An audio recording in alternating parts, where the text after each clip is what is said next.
Welcome, welcome back to the Gnostic Informant, and you are about to attain true gnosis. And what's going on, dude? Hey, man. We can at least talk for a minute or two before we start, right? Greeking out again. Yes, we are Greeking out again. What are you up to? Didn't you say you wanted to give some sort of rundown before we start? Yeah, we can jump right into it. For anybody who missed the last lesson, we got started on Unit 4, but because we're taking our time and doing things correctly and not speed running through Hansen and Quinn, which is a very dense textbook, we picked a stopping point, and now we're picking up in the middle of Unit 4. So we're not going to read through the textbook anymore, and we're going to get into Exercise 4 after a brief introduction where I will attempt to not confuse everybody with a briefing that I have put together.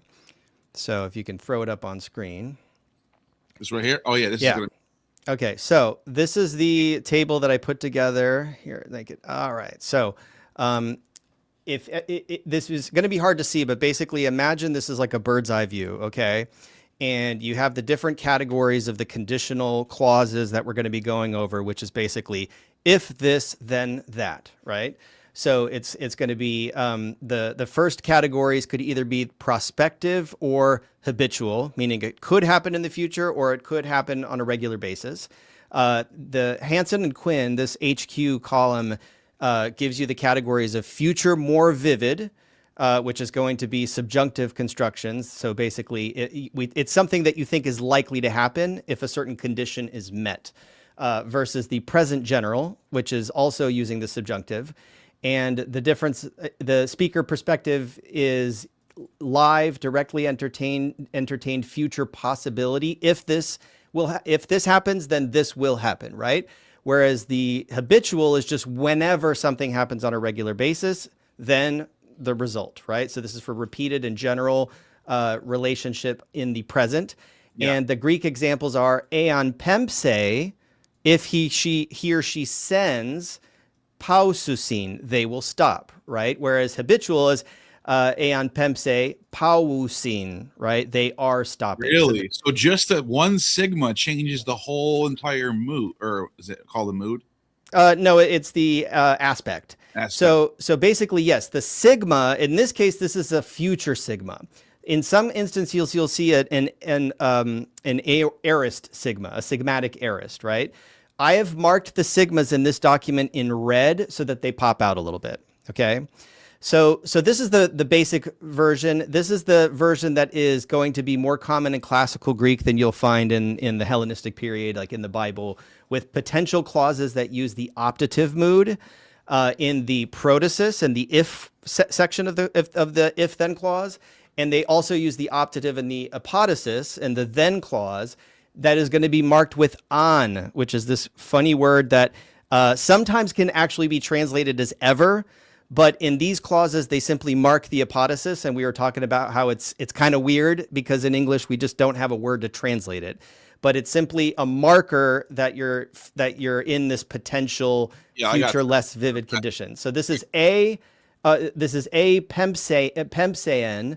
If he were to send, but we doubt that he's going to send it. That's why we're using the optative mood.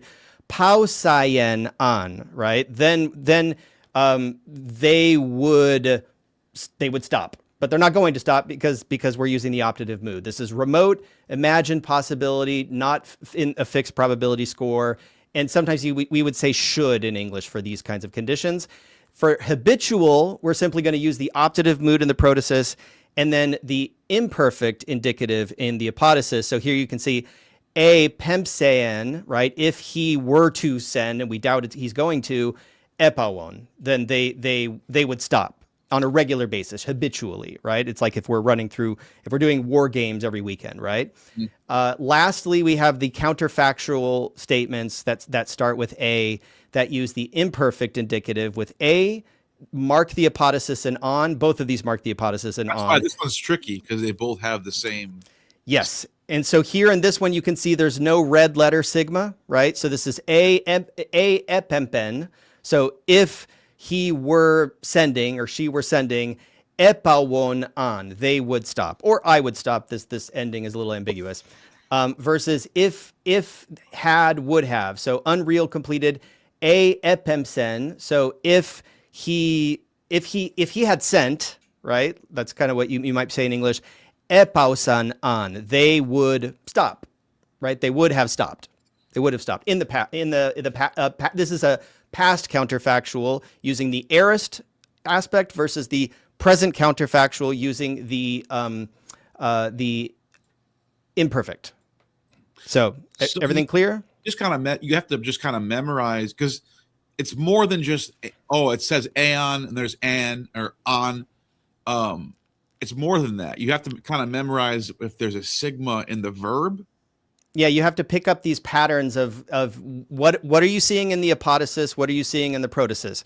Do you see aeon in the apodosis? If that's the case, then it's going to be either future more vivid or present general. It narrows it down to two things when you see aeon. Yeah, if you see aeon, it can only be one. It can only be two of these. So your guess is you're going to get like a 90% on your test just by knowing aeon, a, and a. Yeah, aeon plus subjunctive means that it's either future more vivid or it's present general, versus a plus optative, which again is this very Attic, Atticizing style. That's either going to be future less vivid or past general, where you're sort of doubtful about whether or not something took place. And then the a plus imperfect is this present counterfactual, and then the a plus aorist, where basically imperfect on both sides, aorist on both sides, meaning protasis and apodosis. If then, and whenever people hear me saying protasis and apodosis, I just mean the if side of the clause versus the then side of the clause. Right. Usually the protasis comes first. Protasis is if, and then apodosis is then. Yeah. So moving on from we'll continue to refer back to this chart and fact check it as we go along. So just so everybody's clear on English conditional syntax, because we have this in English. So we have a frame of reference, even though our language is not morphologically rich. We can say, as a matter of fact, he helps. We can ask a question, does he help? Right? You can't say, does he helps? Right? That sounds weird, right? Because you need to use the subjunctive, does he help? Help us is a command. Insist that he help. Sounds a little formal, but you wouldn't say I insist that he helps. You could say that, but it's technically not good English, right? He may help. That's a real possibility. We think he may help, but it sounds kind of doubtful. He might help. That's a bit more tentative and more remote than may. So may is like, we think he's likely to help. That's subjunctive. He might help. That's more like the optative. That's like, if we pay him $1 million, he might help. But most of the time, we don't expect that to happen, right? If he helped, he would finish. That's an imagined situation. If he had helped in the past, we would have finished, but that's counterfactual because that implies we didn't finish. Make sense? Yeah. And then we have the surviving English subjunctive, like in our mandative subjunctive. I insist that he help. I insist that he helps is not good English, right? The form help does not assert that he actually helps. It's just a present demand. It's something you would like to happen. That's the way that the subjunctive is used in Greek. It's something that you wish would happen, and you tend to say hina in the beginning of it, right? Or not in modern Greek. So those are those examples. And just for a reference table, right? Open future is if plus the present, right? If he helps, we will finish. The present habitual is whenever he helps, we finish early. Remote future is if he were to help, we would finish. The past habitual is whenever he helped in the past, we used to finish early. And the unreal would be if he were helping, we would be finishing, but we're not. That's unreal, right? Or unreal past, if he had helped, we would have finished, but he didn't help, so we didn't finish. Before you keep going, go back up to the chart you had there real quick. Yes. Yeah. What I really think is so crazy about this is you have 6 different aspects, but all 6 of them kind of are saying the same thing. They just have a little different. Like they're all saying, if this happens, then yes, that happens. Yeah. It's like there's so much to learn just on like tiny details. Yeah. Well, It's crazy. but Yeah. imagine if you were a foreign speaker of English and you were or imagine you were teaching ESL somewhere in China, right? And people just didn't speak a word of English, and you were trying to explain this to them. Like, why can't I say, I insist that he helps, and you're trying to explain to a foreigner like why sometimes the help gets an S and sometimes it gets like this is actually pretty sophisticated. But it actually makes more sense when you hear a foreign person speaking English and they're not, and you can tell that they're not trained because it sounds weird. Even I'm not even talking about the accent. I'm ignoring grammar. You're talking about grammar. Grammar comes off as like it doesn't come off right. Yeah, and you and I intuitively understand this grammar, and it was kind of beat into us in school as well. And so we get it, but our language is losing the subjunctive. Like we just don't have as much going on. But this is fairly sophisticated in terms of as far as English goes. But Greek is way more sophisticated. Greek, because of the rhetoric of the classical period, Greek developed an extremely sophisticated conditional syntax that requires a whole chapter. And I'm just going to say it right now. The fact that Hansen and Quinn drops this on you in chapter 4, in my opinion, is like not good. Like I think this should be much, much later. I don't like the structure of this book. I think this is a little early, but let's go ahead and go with it. But my preferred textbooks introduce conditional syntax later.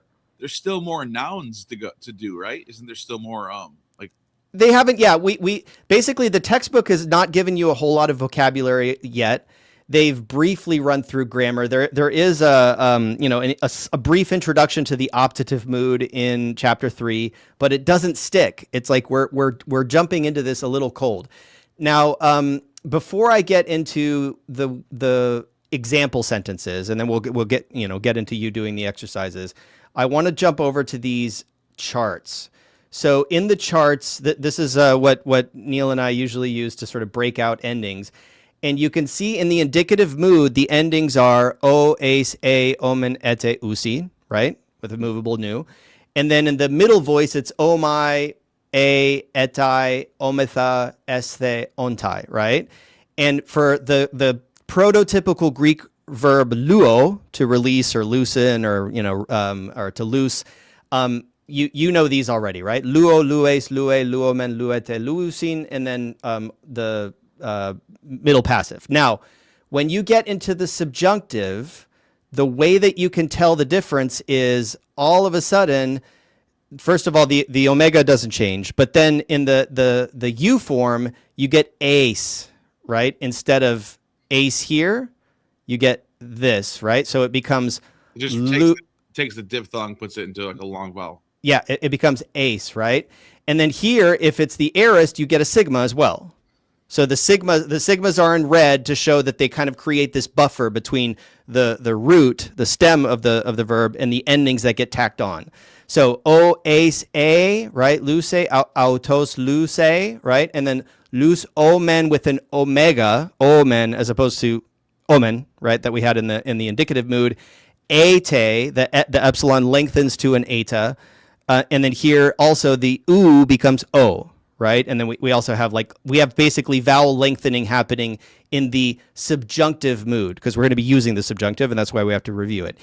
With the optative, this is where classical Greek is a bit more advanced than Koine Greek, right? Because you have this I, me in the first person, like lusai me, if I were to release, but I don't think I'm going to, right? Like that's what that implies.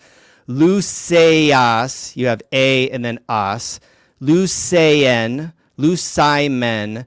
So the optative endings have oi and I they have oi in the indicative mood and I in the aorist. And so this is what it's going to look like. We're not going to drill it. I'm just showing it to you because we'll probably refer back to it as we start looking at examples. And the first example I want to show you, and this is straight from the book, is Ean angelon pempe or pempse, depending on whether it's just habitual or one time. Tain maken or machen paususin, right? So here you can see in red, the ps is just a p with a sigma attached to it, right? Yep. That's why I'm marking it in red because there is a sigma there. Yeah, I know. and then there's the sigma here, right? So if he sends a messenger, they will stop the battle. That's the example that they give in the book. Another example is ean thue, if he sacrifices, dora pempse, right? So he will send gifts. This is just the same thing with the different vocabulary, right? Ean o poietes biblion graphe or grapse, either one, right? If the poet writes a book habitually or one book, right? Tus neanias didaxe. So he will teach the young men, and then this is a future sigma, right? And then ean tein horan philatosin or philaxosin, right? Depending on whether or not he's doing it all the time or once. If they guard the country, ton polemon paususin, they will stop the war. So this is the first one we're going to deal with, and it's the prospective, future, more vivid, where on this side we have ean plus subjunctive, and then here we have the future, tein machen paususin, without on. There's no on in this apodosis. And this is the future more vivid, and if we look back at the table, we can see this is what it is, right? Ean, subjunctive, future indicative. It matches this exactly. This is exactly what we just saw. Make sense?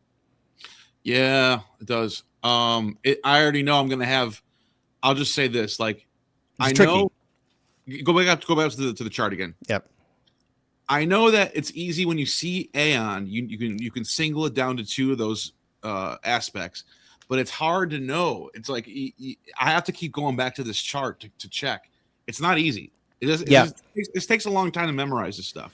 Well, in the way you can tell the difference between future more vivid and present general, whether or not it's prospective or habitual, is that one of them, it's basically the protasis looks exactly the same. It's aeon plus subjunctive, right? This is aeon pempse is aeon pempse. They match. The difference is in the apodosis. So if the apodosis is future, it's future more vivid. If the apodosis is present tense, then it's present general.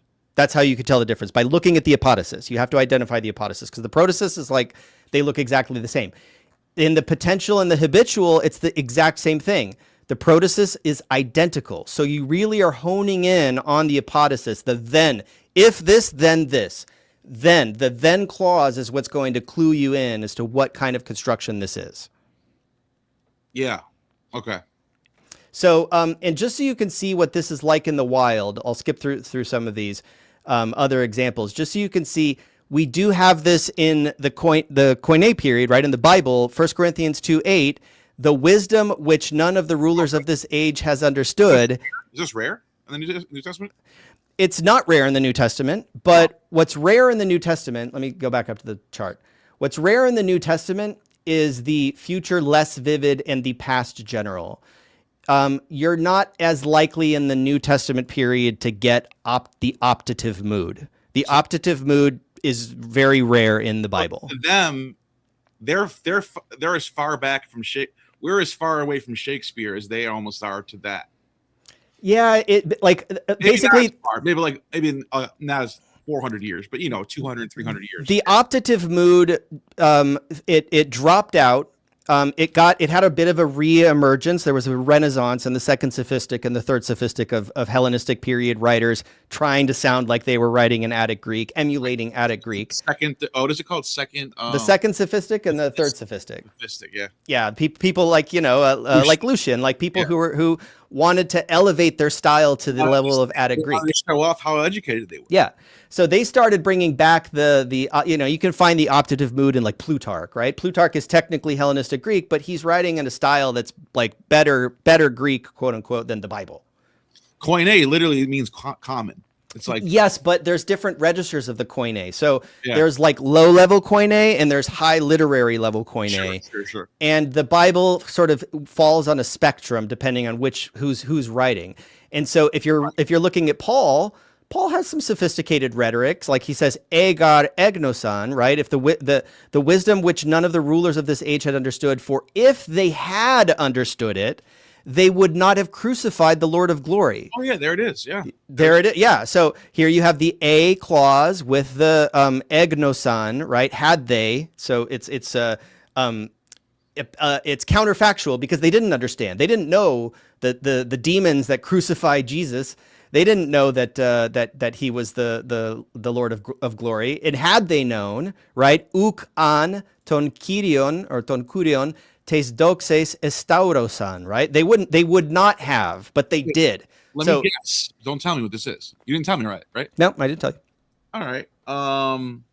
Let me think. You got the A, and then you got the on, and you also have a sigma, which would leave it. So okay, hold on a second. A on, and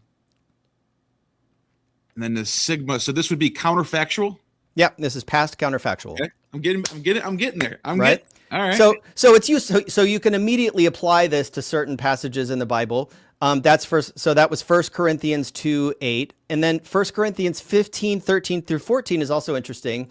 But if there is no resurrection of the dead, then not even Christ has been raised. If Christ has not been raised, then our preaching is in vain. Your faith is also in vain. Now, this is really like Hellenistic style. It's not bad from the perspective of Attic Greek, but you could Atticize this a bit more. And so hypothetically, adding an on. Yeah, basically you would do a number of things. Like imagine that you're Lucian, or you're in the second sophistic, you're contemporary with the Bible, and you come across this work of Paul, and you see that like he's using like the present tense here and here, and like this just doesn't sound like good classical Greek. Let's just hypothetically, right? Yeah.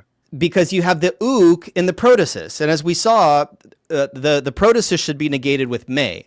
So if you wanted to classicize this, if you wanted to Atticize it, you would keep the a clause, but you would stick may, and you would swap out u with may, and you would swap out estin with ain, right? So a me ein necron anastasis. If there were no resurrection of the dead, counterfactual, but in reality there is resurrection of the dead. Udan, you would tag the apodosis with an. Christos ierthi, and you would use the aorist passive instead of egegerte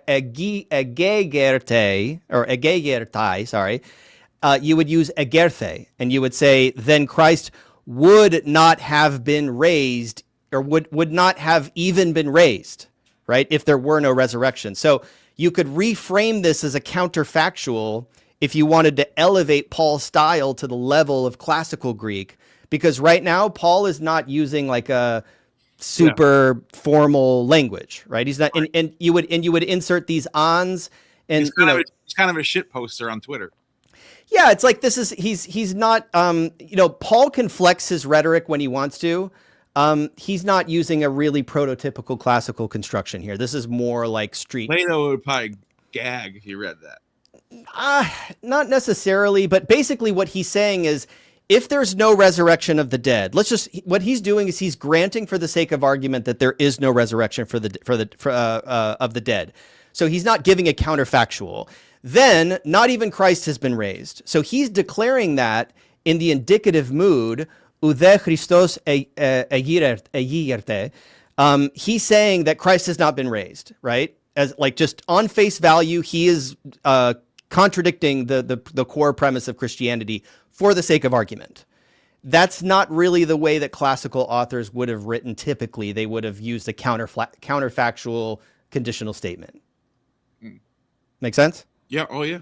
Other simplified. That's what it is. Yeah. Other examples of past counterfactual, right? So, for if in Tyre and Sidon had occurred the miracles that occurred among you long ago in sackcloth and ash, they would have repented, but they didn't repent because it's counterfactual, right? And so you can see the a here. You can see the eyenondo, the imperfect. You can see the on tagging the apodosis. Oh, that's why they call it counterfactual. Okay. It's counterfactual because they didn't repent as a matter of fact, but for the sake of argument, in this hypothetical conditional construction, we're framing it like this, with the a and the imperfect, and then the on and the aorist subjunctive, or the aorist. So and same thing. So Matthew 6:14, the prospective future more vivid. So ean gar afete, right? Tois anthropos ta paraptomata auton, right? So for if you forgive other people for their offenses, your heavenly Father will also forgive you. That's straight out of the NASB. Aphese kai humen ho pater humon ho uranios. Aphise ke imin ho pater imon uranios. So here you see the exact same construction. And lastly, Mark 16:18, since we all love this verse, this is concessive. Concessive con prospective condition. O fe sarusin, right? They will pick up serpents. Con thanasimonti piusin, piosin. And if they drink any deadly poison, it will not harm them. U me autus blapse. So on the one hand, you have the on, piosin in the subjunctive mood, right? In the future. If they were to do it, they're not going to do it, but if they do it, it's not going to harm them, right? It's like, it's a hypothetical. So these are straight out of the Bible. Oh, and I guess John is a good one too. John 11:25. Opistewon eiseme. So who, the one who believes in me. Kan John's got pretty good Greek, right? Yeah, it's pretty good Greek. This isn't like this isn't textbook classical Greek, but it's kan apothane zeisetai, or deisetai, right? So the one who believes in me will still live even if he dies. Now here, what you have is a flip. You have the apodosis first, and then you have the protasis, right? Because it's if he dies, or even if he dies. Even is not in the Greek, but I'm sticking it in there in the translation because this concessive statement, the concessive condition is the speaker grants the condition, but says that it doesn't prevent or overturn the result. So even if X happens, Y still happens. So even if you die, you're gonna still live. Even if you die, right? And then even if I do judge, my judgment is still true. And then you have ean, krino, and these are very, very simple. So what you get in the classical examples is much more elaborate and grammatically sophisticated than you're going to find in the New Testament or most of the Hellenistic period. You're going to find this a lot in classical literature, and that's what Hansen and Quinn is. It's for classics. So future more vivid we covered. Present habitual we're good.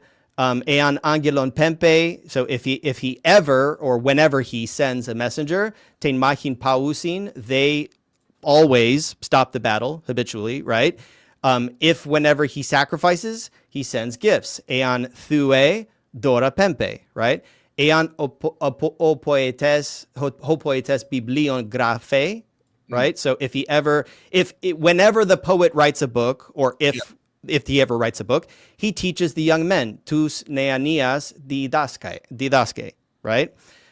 So you see on the front end, it's eon, and it's the subjunctive mood, either habitual or a one-time occurrence. And then you have didaske in the present tense here. Boom, ending. Eon tein horan philatosin, if they ever guard the country, or whenever they guard the country, they stop the war. Ton polemon pausin, right? Then future, less vivid. E angelon pempoi. So if he should send a messenger, but we don't think he's going to because we're using the subjunctive mood, pempoi, or pempseien if it's going to be one time. Tein machen pausaien on. So they would stop the battle if that happened, but that's probably not going to happen. And this is that typical classical construction that you rarely find after the classical period. Make sense? Yeah. So here we have, if he should sacrifice a thuoi, subjunctive mood, they would send gifts. Dora pempsaien on, right? And here we have this untranslated on marking the apodosis because it's future, less vivid. We're using the subjunctive mood. We don't think we're using the optative mood. Was I saying subjunctive this whole time? This is optative. And it means it's less likely to happen. It's less vivid. E hopoetes biblion graphoi. So if the poet should write a book, but he's probably not going to because he can't write. They would teach the young men tous neanias didaskaien an, and then e ten horan philatoien, if they should guard the country, which they probably won't, ton polemon pausaien an, they would stop the war. And then lastly, I think we have 3 more. Past habitual, past general, e angelon pempoi, if he sends a messenger, and remember that oi there is saying it's probably not going to happen, ten machin epawon, they would stop the battle. But he's probably not going to, so the battle's probably going to continue. It's counterfactual, right? It's past habitual. Thuoi, whenever he sacrificed, dora epempon, they used to send gifts. So they used to send gifts whenever he sacrificed, but this is again attenuating. It's limiting. It's optative. Whenever the poet wrote a book, e hopoietes biblion graphoi, whenever he did that, he used to teach the young men tous neanias didasken. That again is past general, past habitual, and you can see it's just all. It's because you're the way you identify it is you're looking at the apodosis and you're saying, is it imperfect in the apodosis? In the apodosis, then it's past general, right? If it's present counterfactual, it's going to be imperfect in the apodosis and in the protasis and the apodosis. And you see there is no red here. There's no sigmas here. If he should send a messenger, they would stop the battle. But if he were sacrificing, they would be sending gifts. So it's either future less vivid or past general? Well, future less vivid is where you're using the optative mood on both sides of the equation, and you're marking the apodosis with on. Yeah, but you said past general. Okay, there's 2 past generals then. There's future less vivid. There's past habitual or past general, and then there's present counterfactual. Okay, or there's present general. And then present general is present habitual, present general. Yeah, it's okay. General and habitual is the same thing. It's just if he sends a messenger, they always stop the battle. It's just the reason it's general is because the apodosis has the imperfect mood. The imperfect aspect. No sigmas, no aorist, no future. Mm-hmm. And then finally we have. So we briefly covered present counterfactual. We'll refer back to this when we get stuck on something. Yeah. And then past counterfactual would be e angelon epemsen. So if he should send a messenger, ten machin epausan an, they would stop the battle if he should send a messenger in the past, if they were doing it in the past. If he had sacrificed, they would have sent gifts, right? E ethusen dora epemsan an. So if they had, then they would. And then is like optional here. Then. E hopoietes biblion egrapsen, if the poet had written a book. Tous neanias edidasken an. Edidaksen an. Sorry, this is you can see sigmas here, right? Red, sigma. Psa has a sigma. Xa has a sigma. He would have taught the young men. And then e ten horan efulaksan, if they had guarded the country, ten horan, ton polemon epausan an, they would have stopped the war. And then the last example here is actually really, really simple. It's just euthue, if he is in fact sacrificing, Dora Pempe, then he's sending the gifts, right?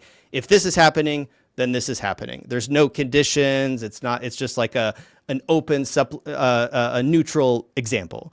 E hopoietes biblion graphe, if the poet is in fact writing a book. Options? What's that? Neutral is one of the options? Neutral is like an appendix. It's not, this one isn't really that complicated. I think they give it to you in the book. In the exercises? I think it does come up in the exercises as like little curveballs here and there. So we may encounter it. So now I see your cursors in there. And in exercise 4, what we're going to see is that all they want you to do is identify the protasis and the apodosis, which is pretty easy. name the equivalent Greek conditional sentence. So identify what category it fits into. We're not translating here. We're not translating anything, right? And then Okay. give the formula for the protasis and the apodosis of the Greek conditional sentence. Okay, so the protasis is if she wins, Yep, if she wins. and the apodosis is she will celebrate. That's it. Yep. If she wins, then she will celebrate. Now, what kind of conditional what's the equivalent Greek conditional sentence for this example? If she wins, You're more vivid. yes, future more vivid, exactly. Yeah. Okay, what would be the formula for this? Because it's aeon, it'd be Yep, aeon. aeon. Plus which mood? Future indicative. Subjunctive. Oh, yes. Okay. Yeah, it would be subjunctive. Okay, let me just take a look at that. And then, but that's in the protasis. Now, in the apodosis, what are you going to get? You were right before. Oh, future indicative. Yeah. So it would be like this would be like aeon nikese aortase. If she wins, she's going to celebrate. And just real quick, So we what can do see. write? Do we have to write anything? You don't. Well, let's blow through this pretty quickly. I don't think you need to write anything, I don't but think this just thing matters. Yeah, we can just answer these. but you can see that future more vivid. It's just aeon subjunctive plus future indicative. So that's what we were looking at. Yeah. Okay. So the next one would be if he would win, if he should win is the protasis. Mm-hmm. He would celebrate is the apodosis. Yep. It's right. It's like super easy. And I think this would be if he should win. Mm-hmm. If he should, right? So it's sticking that should in there. A plus on. So it would be A plus it wouldn't be, well, you wouldn't have an on in the protasis. So you would have A plus a certain mood. No, I'm saying A plus the apodosis on. Yeah, the apodosis would have on. That's correct. That's what I'm saying. So Yes. then that would be less future vivid. Yes, it would be future less vivid. Future less vivid. Yeah. So you would have A plus which mood?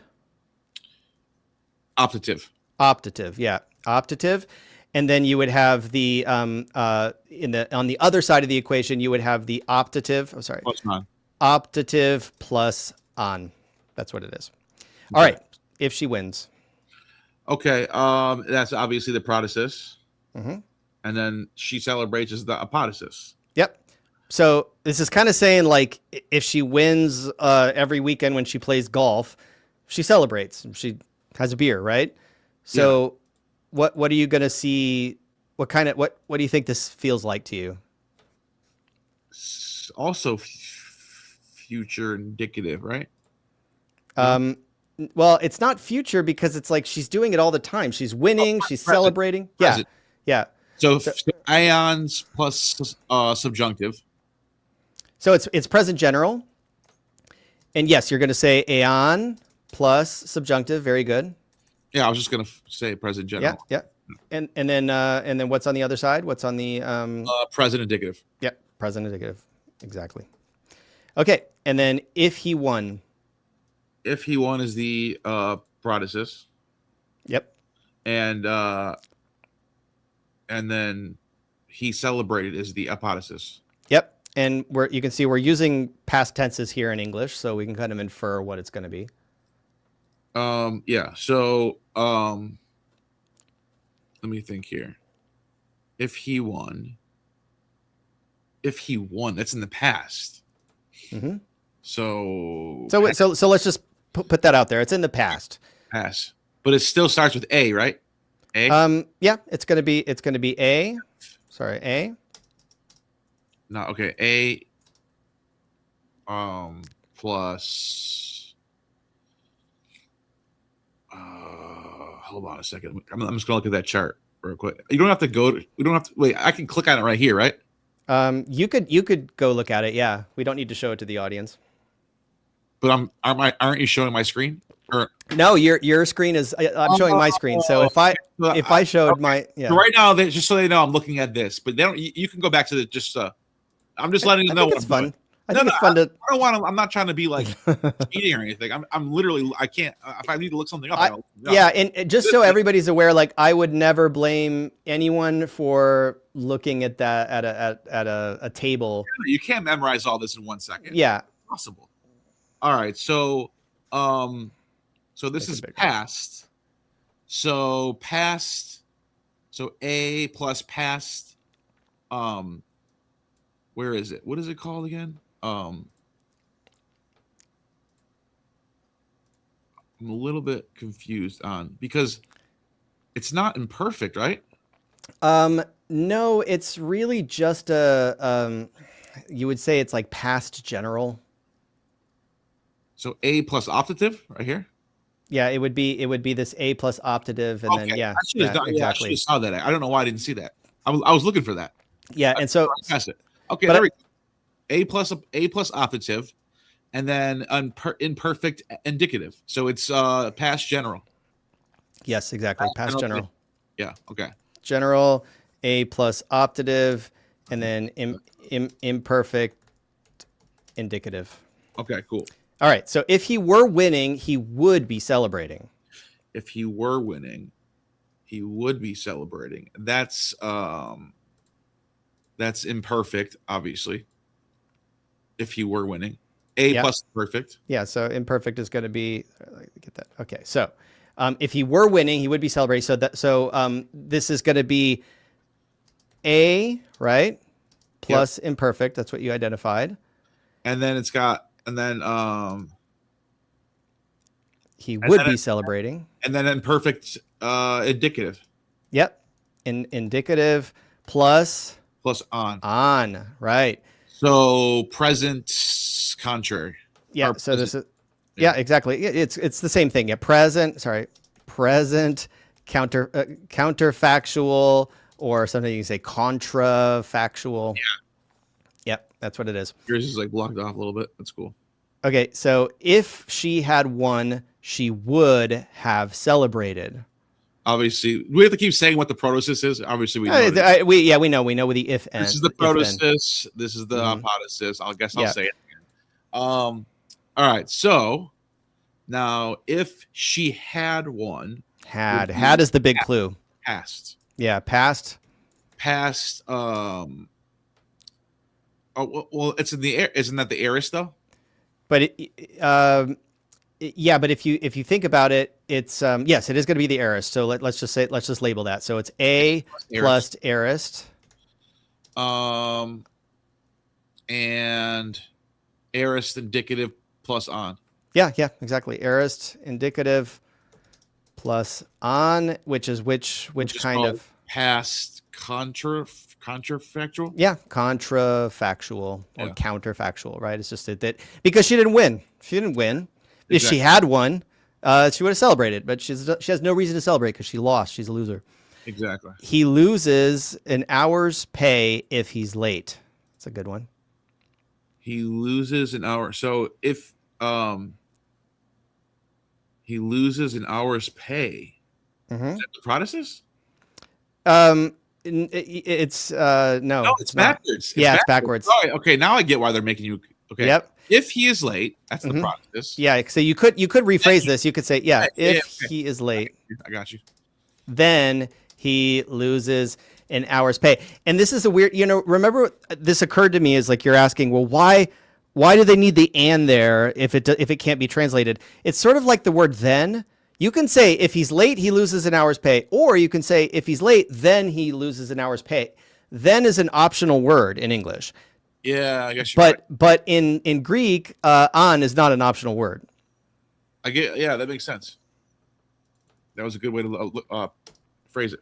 So now let's so what kind of construction is this? So if he is late, so that's subjunctive. Yes, it is.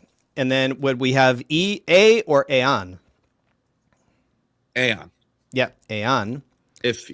Aeon plus subjunctive. Aeon plus subjunctive, and then the apodosis is he loses an hour's pay. Yep. Which should be present. Present indicative. Yes. Indicative. And that brings us to present general. Present general. Perfect. Cool. Oh, sorry, general. All right. Now, if a letter was wrongly addressed, I returned it. Then I returned it, right?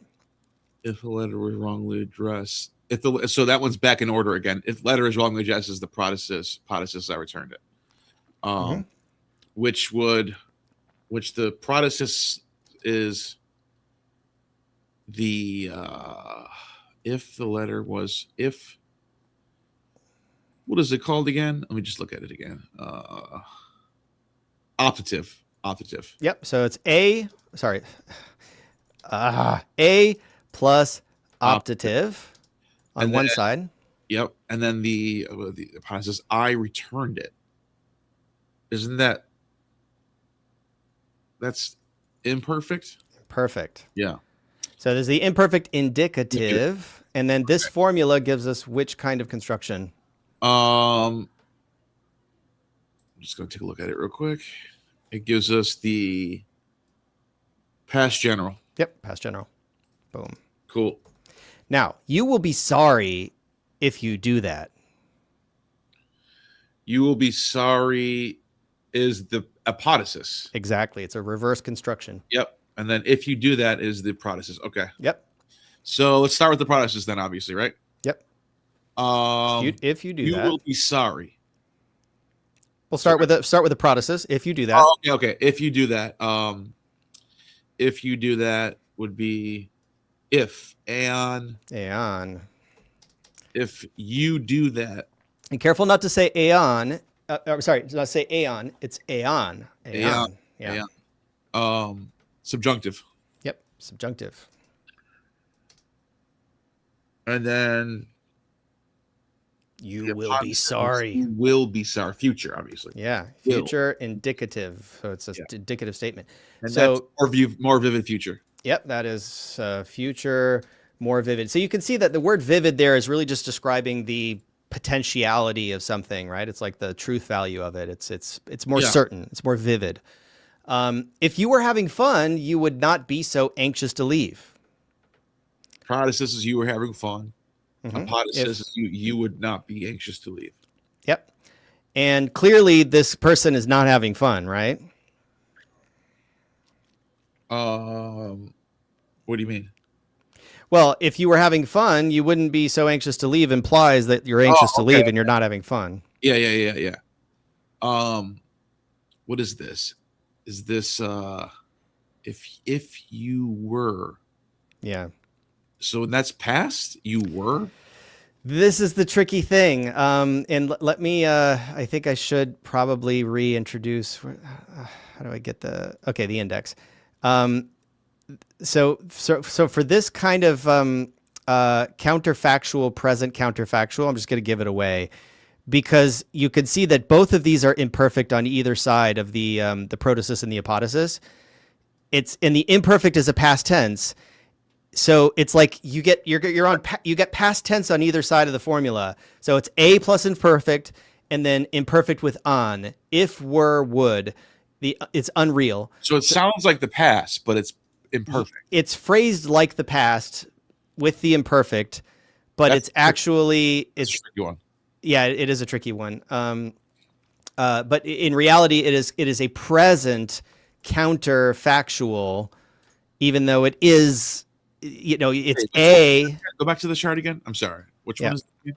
Present? It is this. This right here. Present counterfactual. If were, I see it now. If were. When you see if were, it's present counterfactual. Yeah, and if you see it in Greek, what you're going to notice is the protasis is going to have the imperfect, the apodosis is going to have an imperfect with an on, and typically when you see imperfect, you think past tense, but this is present counterfactual, and I am unfortunately this is not simple. This is little. No, but let me just ask you this: a way to know this would be, well, we're still doing this English to Greek, so yeah. Well, maybe we can just hold off on. Let's just park it there. But just remember that when you see imperfect on both sides of the equation, and then you see an on in that apodosis, you're dealing with the present counterfactual. It's if you were having fun, and if you think about it, you were having fun in English is past tense, right? So it's sort of like we're talking about the present, but we're using a form that normally would be used for the past tense, but here it's not past, and this is a little bit This is not intuitive. This is counterintuitive. So it's A plus A plus imperfect. Yeah. Indicative on the protasis side, and the apodosis side is imperfect. Perfect on. Yeah, imperfect indicative plus on, and we'll just leave it at that. It's a little. That was hard. Yeah. Yeah, it is a little hard. All right. So now we have. I would have gotten a bonus. Yep. If I had finished. Okay. So, if I had finished on time is the protasis here. Exactly. Reverse construction. And then apodosis is I would have gotten a bonus. Yep.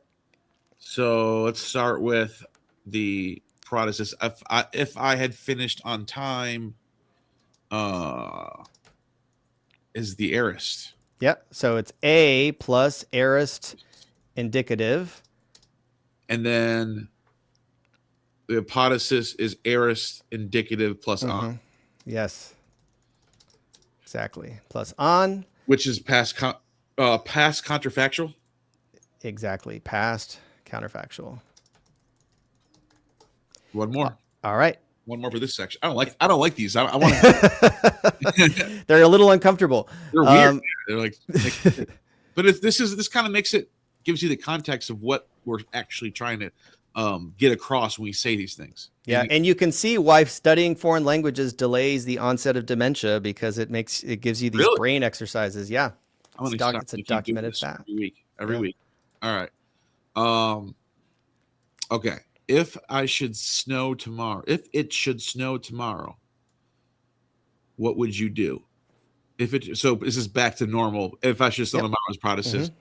What would you do? This is back to the optative again.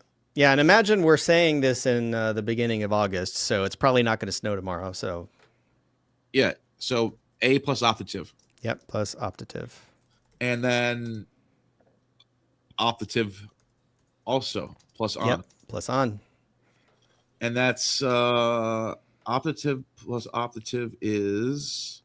If we were in Colorado in December, it would be totally different, but you're in Florida, I'm in California. Less vivid. Yeah, future less vivid. It's not going to happen. It's not going to snow.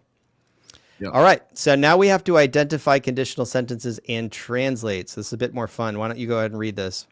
Okay. So, ean tois theois duces ora pimpsosin. Pimpsosin, right. So start with the protasis. Wait, so we're translating it to English. Well, give us the classification first. Okay. I can just write if down, right? If, obviously. Yep. Okay. But, I mean, you could translate first if you want, but the assignment is a classification and translation. Okay. It'll help you if you classify it first. First, we got to, okay, I see what you're saying. So we have aeon plus, and then we're looking at the verb, right? We're looking at thuses. Yeah, I mean, you could just sort of spit out the words as you see them, and then we can sort of piece them together if you want to do it like that. What is thuses again? Thuses is thuo is to sacrifice. Yeah, sacrifice. Okay. So theo. That's a subjunctive form. It is the subjunctive mood with an air. So let's just go ahead and give it the treatment. Yeah. So I'm going to mark the ending in blue, and I'm going to give you this sigma in red. Okay. So that actually labels it down. Let's do the second verb first, right? Should we do the apodosis now? You're doing it for me. I'm color coding the Greek to identify the elements. But if you want to bang out a translation, go ahead. Well, I just want to make sure I get the. I don't even know what the conditional is yet. Hold on a second. So we have thuses, which is aorist, and then we have pimsusin, which is future, because it's got a sigma. Pemsusin. Yeah, pimsusin. So that's future, and it's indicative. Yeah, Right? because when you see aeon, it's going to be either future more vivid or present general. It can only be one of the two if you see aeon in the protasis. So it's future more vivid. Yeah, future more vivid. Okay. So that means future more vivid is if he sacrifices to the god. No. You get a sigma here. What's that sigma telling you? What do you mean? Here, let me cheat real quick. The future, right? So I'm gonna go. Yeah, but when you look at the let's look at Luo. You see this? Oh, if you sacrifice. Yeah, that's Okay. that's sorry. I'm just thinking he. Usually it's always he something when we do these translations. All right. If you sacrifice to the gods, which is plural, theos. If you sacrifice to the gods, Yes. they will send the gifts. Yeah. Sorry, I'm making everybody dizzy with them. Just trying to get it a good size. Okay, good. There. Should I write that down? If you, yes. If you will. No, just you could say will, but it's not necessary. In English, you could just say if you sacrifice to the gods. If you sacrifice to the gods, they send gifts, or they will send gifts. They will send gifts, or they shall send gifts. Right? Pemsusin.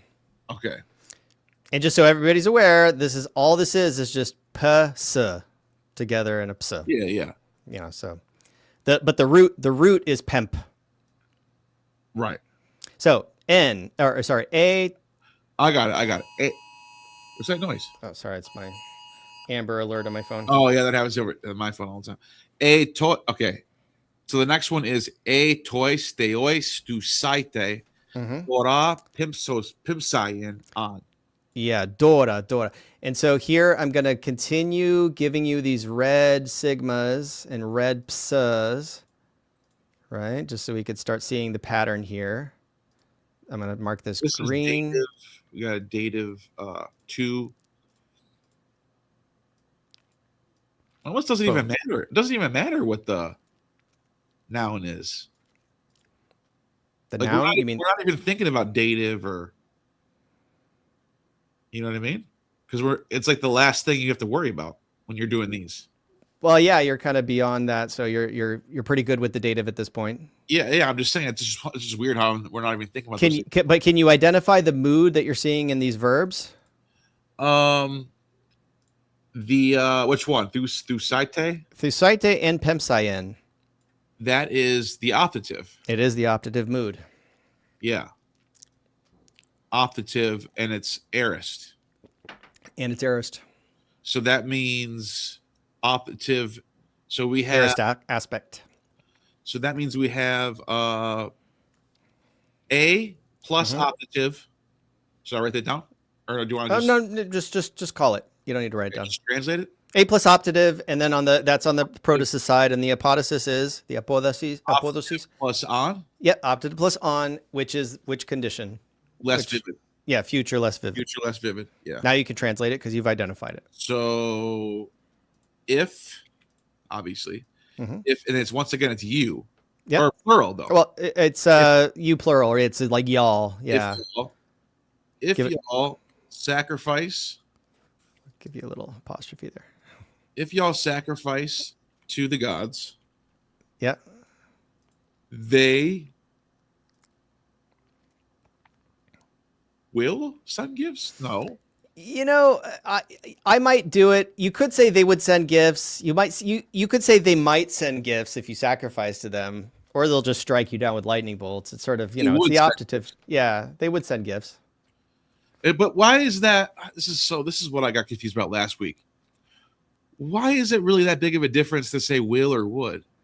Because will is like, I would say will for the indicative mood, and I would say would for the optative mood or the subjunctive mood. When you're attenuating the truth value of the statement. Okay, they would have done it if you. Yeah, it's like, basically what you're saying here is that the gods are not going to send gifts, right? Or whoever they they is not really identified here, but I think it's implied that it's theoi, right? So they would send gifts if you sacrificed, but you're not sacrificing. So like you're giving the condition that needs to be met in order for that statement to become true. But for now, it's not true, and that's why you're framing everything in the subjunctive mood. I'm sorry, the optative mood. It's just so crazy. Go to that chart again to show them, because if I go, they can't see if I do it. Yeah. These sorry. Yeah. To this. There's 6 of these aspects, as they're called, aspects, and the differences are so slight. Well, subjunctive and optative are moods. Should or could, you know what I mean? Yeah.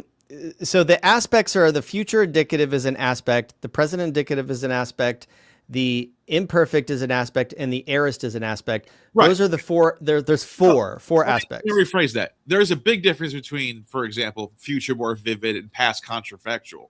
There's a big difference there. Yeah. But once you squeeze, like, future more vivid and present general are not, like, you can almost, sometimes you can't even tell the difference. Well, and there's a reason why this dropped out of the language, because it just was a little too much. Like it's like the language, what happened with Greek over time all the way into the modern period, when you get to modern Greek, is a simplification process of just sort of like shedding the former formality that classical Greek embodied and just making the language just a bit more efficient. It's like the difference between, like when people ask me the difference between ancient Greek and modern Greek, I usually say ancient Greek is like the stick shift and modern Greek is like the automatic. And so we started with a super clunky stick that you had to use the clutch to shift between all these different, optative mood. And then as Greek progressed, it just got more and more efficient and simple, but less sophisticated, depending on how you look at it. Yeah, depending on how you look at it. Less complex. Okay, let's do number 3. Right. It is tois theois dusaite dora epimpon. Right? Yep. All right, so tois theois dusaite. So that would be thusaite. Thusaite is the second person. It is. And this is a repeat from the one we just did, right? So don't overthink it. You could just copy and paste. Well, no, is it? We had up here, tois theois I the whole sentence. I'm like, okay, yeah. So if y'all sacrifice, we can even put that in there, right? Yeah, if y'all sacrifice to the gods. Yeah. It's still tois theois. It's the whole phrase. Yeah. Then we have a whole different setup down here, though. Yep. But it's still gifts, but there's no on. So yeah. You picked up the pattern. You can see it. I can tell you can see it. You just have to figure out which slot it goes into. Yep. So the mood is indicative. Right? For the verb? The mood, the mood of the apodosis is the indicative mood. That's right. So we have we don't have on. Hold on a second. I'm just gonna take a look at it. I gotta take a look at it. I have but we don't have on. So that would be past general right here. Yeah, past general. Exactly. Cool. So now you got to figure out, okay, now that you've seen the apodosis, you know the apodosis doesn't have an on in it, you know that it's the imperfect, you're going to judge based on the apodosis how to translate this. And so that's why the textbook says very clearly, until you've identified the category, you can't translate this. Right. But now we know it's past general, so now you can start to mold the translation around the conditional syntax. So it has to be in the past, though. So yep. They were sending gifts. Yeah, they did send gifts. Or they used to send gifts. They used to send gifts. Yeah. They used to send gifts, right? Yep. And so really it would be if y'all, what you would do here is you would stick ever. If y'all ever sacrificed. A good translator would do that. Yeah. Rather than being so technical about it, you would go, no, I want to make this readable for my English people. You throw the word ever in there. Yeah, you would sort of adapt it into English, even though those words aren't really there. Right. Okay, that makes sense. Yeah. And really the thing that you could do is you could either say gifts. They sense. Well, you could do this too. Instead of saying if y'all ever, you could also say whenever. Whenever y'all sacrifice to the gods, they used to send gifts. Yeah, that's even better. Yeah. But that's not what the textbook tells you to do. The textbook says to say if you ever sacrificed to the gods. This is the way Hansen and Quinn says it. But really, this is the same as whenever. Yeah. It's just you want 3 words in English, or do you want 1 word in English? Okay. Now let's get these sigmas. Future. Get our endings. I already know it's future before we even got there. Well, maybe not. Actually. Maybe not. Yeah, the sigma could indicate a future, or it could indicate an aorist. And this is really the key here: is this iota subscript in the eta. It can be present though, too, right? No, if you see it, well, yeah, it could be just the general, sigma. The sigma could be aorist or it could be future. Okay, so first read it.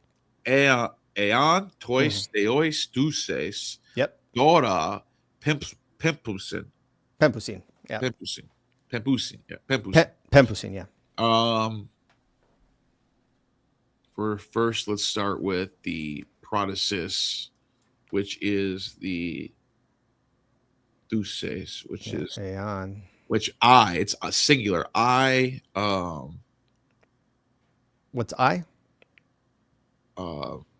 Second person. I'm sorry. Is it second person? It's second person because it's sigma. Second person singular. Second person singular. Aorist. Yep.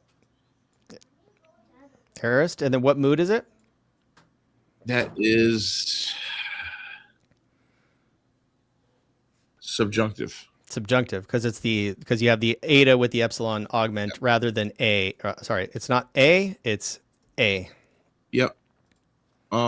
Subjunctive, and okay, so then we have Dora Pempusin, which is Pempusin. That is third person.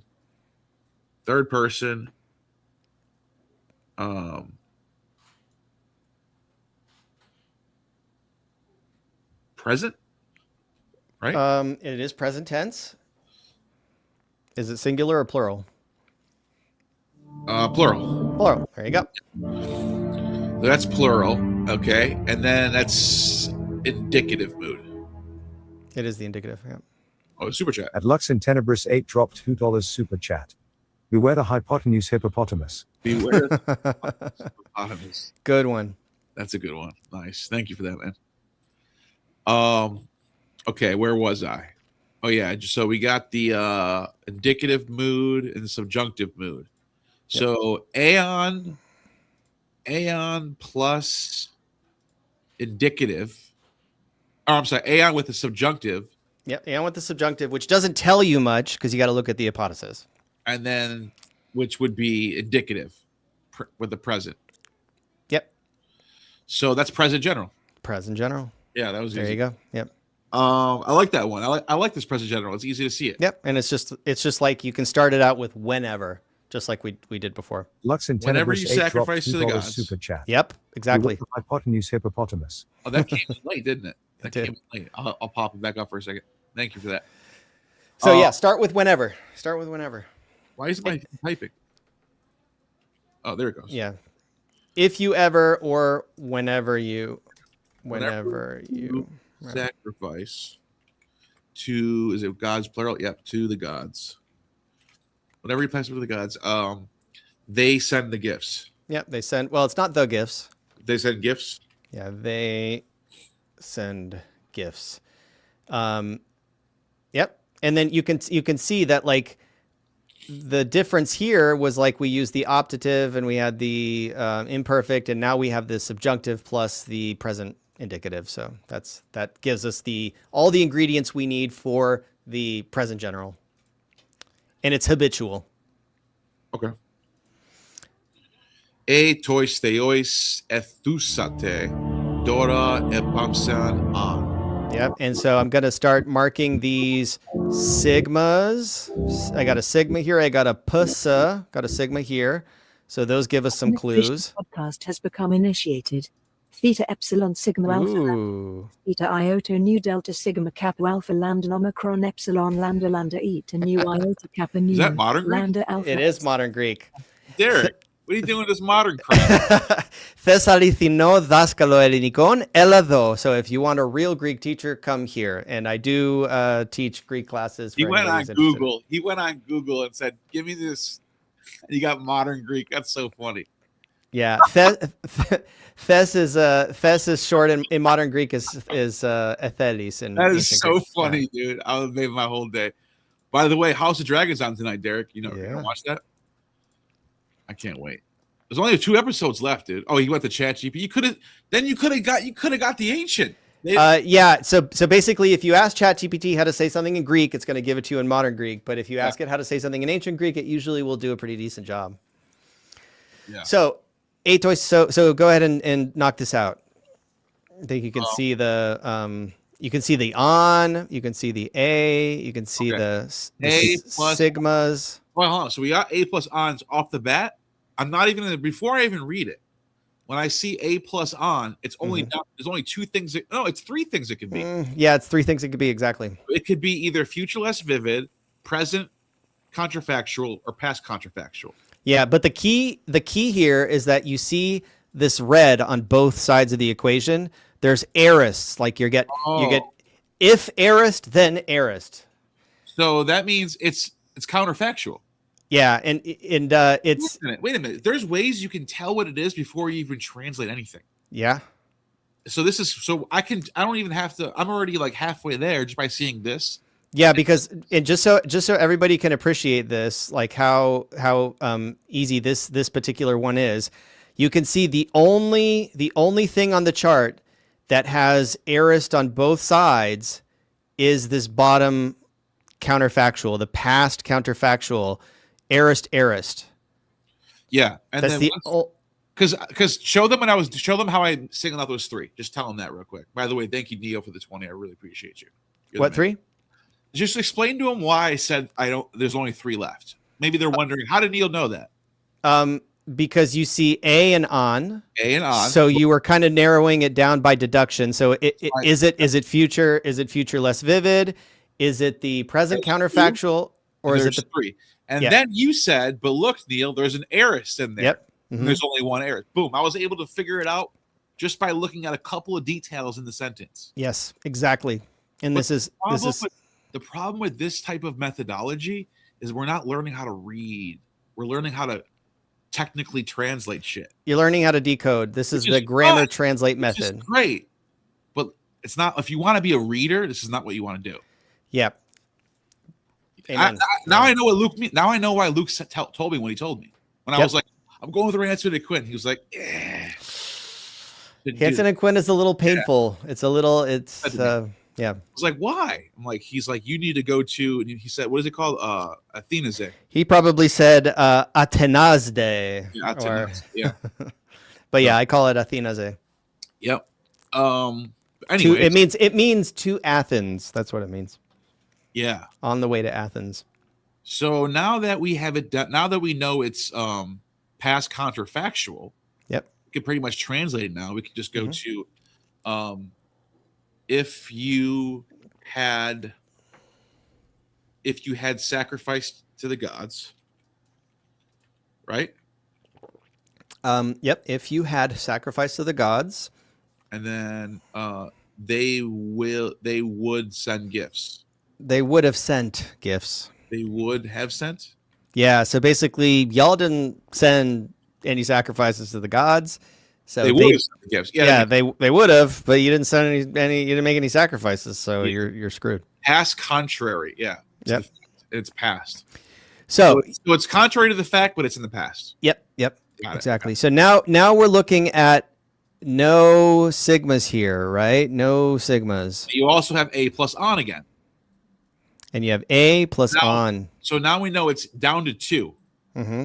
So it's either present counterfactual or future less vivid. Is there a way to tell right off the bat between those two? The way you can tell right off the bat is that you have imperfects on both sides. So the last time here we have aorist on both sides. Present counterfactual. Present counterfactual, exactly. I'm getting good at this, dude. Yeah, so here we have aorist on both sides of the equation. Here we have imperfect on both sides of the equation. Unit 4 is not that hard, actually. But you kind of have to have a chart to help you, though. That's the only thing. Until it becomes second nature. Until you start, yeah. But as long as you know the system, it's not that hard. Yeah. So that means we're past contrary to fact, right? Is that what it's called? Yep. So it's Past contrary factual. I'm sorry, present counterfactual. Right. So we just did past counterfactual that had 2 aorists, and now we're doing present counterfactual that has 2 imperfects. That's what I meant. Present Yeah. counterfactual. So wait, did I even read this one yet? I didn't even read this one yet. Tois, theois, ethuite, dora, epempon, on. Yep. So since if present counterfactual, if you were sacrificing, Yep. If you were sacrificing. and This is the trippy thing, is it's like if you were sacrificing now, but you're using the imperfect, which is usually a form that represents the past. yeah, So the tenses in Greek are fun. They're not. yeah, it's because it still has that epsilon there. Yeah, it has an epsilon augment, so you'd be like, oh, it's okay. You were. And here's the thing: if you didn't have the a, like if you just let's just pretend it was that. What would that be? You were sacrificing You were sacrificing to the gods. Yeah, you were sacrificing to the gods. Yeah. In the past tense, indicative mood. But here you get this whole like if. So that now you're like if you were sacrificing, and now it's become the present. It becomes the present. Yeah. Yeah. If you were sacrificing to the gods, and then it's the same. It's the same again, right? They would be sending gifts. Yep. Gifts. Now, I have to mention that epempon could be I was sending, but in this context, it rules it out. So, like in this context, the gods, yeah. We already have a subject. But the ending of that verb doesn't really tell. The ending and the epsilon augment. It could it's ambiguous. It could be I was sending, or it could be they were sending. Oh, really? Yeah. I just thought you just keep going with it, whatever the subject is. Well, yeah, I mean, you're inferring it, but it's the ending. It's the verb form itself doesn't tell you. The context tells you. I see. We're down here, right? 7. Yeah. Well, you have 2 bullet holes there. I just wanted to move it down so it was on its own page for visual presentation. So we have fulato, which means. Hold on, I gotta read it first. Yeah. Eantus adolphus me fulato lususi ten demokratia. The demokratian. Demokratian. Yep. Did I say that? You said demokratia without. I didn't hear an N at the end. Oh, I just didn't say that. I just said You didn't enunciate. Yeah. Oops. Sorry. Okay, so that would be let me think. So why'd you have this right here? What are you doing with this? So what I'm doing with this is showing you that there's no sigma there. Okay. So we have just a little visual clue. Maybe I'm giving away too much, but there's no sigma. So it's not, but it's also not past either. It's not past. So present. So what does fulato mean? It is guard. Yes, like prophylactic, right? Yeah, guard. So it's I guard, or wait, may means not, if not, right? Yeah, it means not. So if I don't guard, Aldofus, my brothers. Tus Aldofus, which is tus, the brother. Yeah, accusative, brothers, plural. Yes. Right? Tus adelphus. So if I don't guard the brothers, right? Yep. But I still have to figure out I'm ahead of myself right now, right? I still have to figure out what this is. Yep. Aeon plus, and this, okay, so I'm looking for the mood of this. Mm-hmm. Is that subjunctive? It is not. Why? So what would give you a clue that it was subjunctive? Because this is like super typical. This is like your default, like this is level 1 stuff. Really? Yeah. Fulato is just your very, very basic indicative, active, present tense. It's I am guarding, right? Yeah. But wait a minute. But it's negated with the may. So what does that mean? What do you mean? Well, this is not. Yeah, I know. I get that. But what Yeah. does that mean? What is that? How does that not indicative? Is indicative? It is indicative, yeah. Okay. So like I mean, just do give me that. What would that say? It would say I guard the brothers. Yeah, I guard the brothers. So And then now you just have these additional elements. So if I don't guard the brothers, Yeah, if I don't guard the brothers, they will destroy democracy. yeah, they will dissolve or disband, or they'll basically destroy the democracy. They'll loosen it. They'll loose the democracy. They will Dissolve. I don't know. I think you would say dissolve. right? Yeah, destroy. Yeah, democracy. But in this case, I think there's a sense of like to loosen something, like it's firm. It's like shored up and firm, and then I've seen this used for destroy a lot of texts. it does. Yeah, it does sometimes say that. It does mean that. Destroy, but it's not. Well, since it's an abstract, or free the democracy. Yeah, but that does not fit in English. Okay. But it is the democracy. I guess as an abstract context, you could say like just democracy in general. But I think you have to capitalize it, right? You'd have to capitalize it. No, not necessarily. It's not a proper noun. Okay. So what type of construction is that? We have the indicative in the protasis. More vivid. Yeah, more vivid. So I'm just trying to look. I'm just looking at the chart one more time. Yeah. Vivid. I see. Okay, Aeon plus, and then nothing else. Yeah, it's a future more vivid, but here they have the present tense in the protasis, so it's a little atypical. It's not fitting our pattern very cleanly. Huh. Okay. If you wanted to fit the pattern more cleanly, what would filato become in the subjunctive mood? Trick question. So because you need to get a sigma in there, right?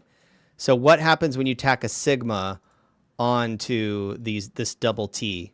You have to get rid of the T, right? And what is it? So okay, so when you get rid of it, what does it become? Is it filaso? Fulaxo. Yeah, exactly. So the S. I know something crazy. I don't even know why that's the case. I just heard it so many times. Yeah, it's just because the TT. I just knew the answer from straight up hearing that so many times. Yeah, the TT is the attic form. The SS is the ionic form that becomes standard in the Koine, and Yeah. with both of these, you get they turn into x when you add a sigma to them. Yep. Boom. Yeah, they explain that in one of the books I had. That's on the Smith book. What is it called? Smith? The black book? Yeah, the Smith's grammar. And the reason is that this is actually a manifestation of a root that is fulag. It's actually a velar g. And so the velar g becomes fulato in Attic dialect and fulaso in Ionic, but the core of it under the hood is fulag, and then that g plus sigma is what's giving you x, Got it. which is it's x is basically either ks or gs or a chi s as well. Like they all become x. It's just funny how these words all morph into each other. Yeah, that's why it's called morphology. Morphology. Morphologia. Yeah. Didn't they use that word too? Like Aristotle or like the grammarians, they actually use that word. Morphology. The grammarians tended to like Dionysius Thrax and the Hellenistic grammarians are the ones that really took after the Stoics. I think the Stoics were the first ones to start codifying the grammar, but really you get Thrax and who's the other big Hellenistic grammarian? There's a bunch of them. I'm not sure which one you mean.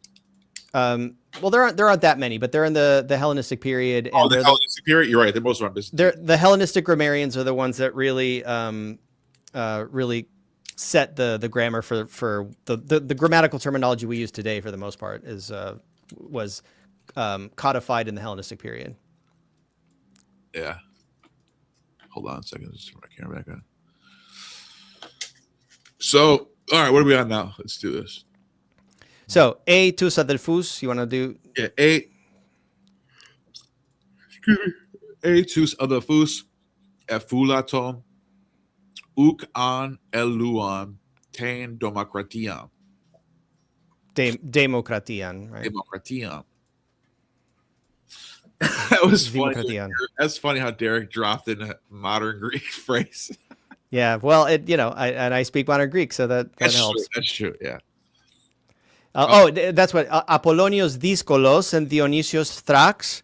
Those were the two big Hellenistic grammarians who just wrote a ton on codifying grammatical terminology.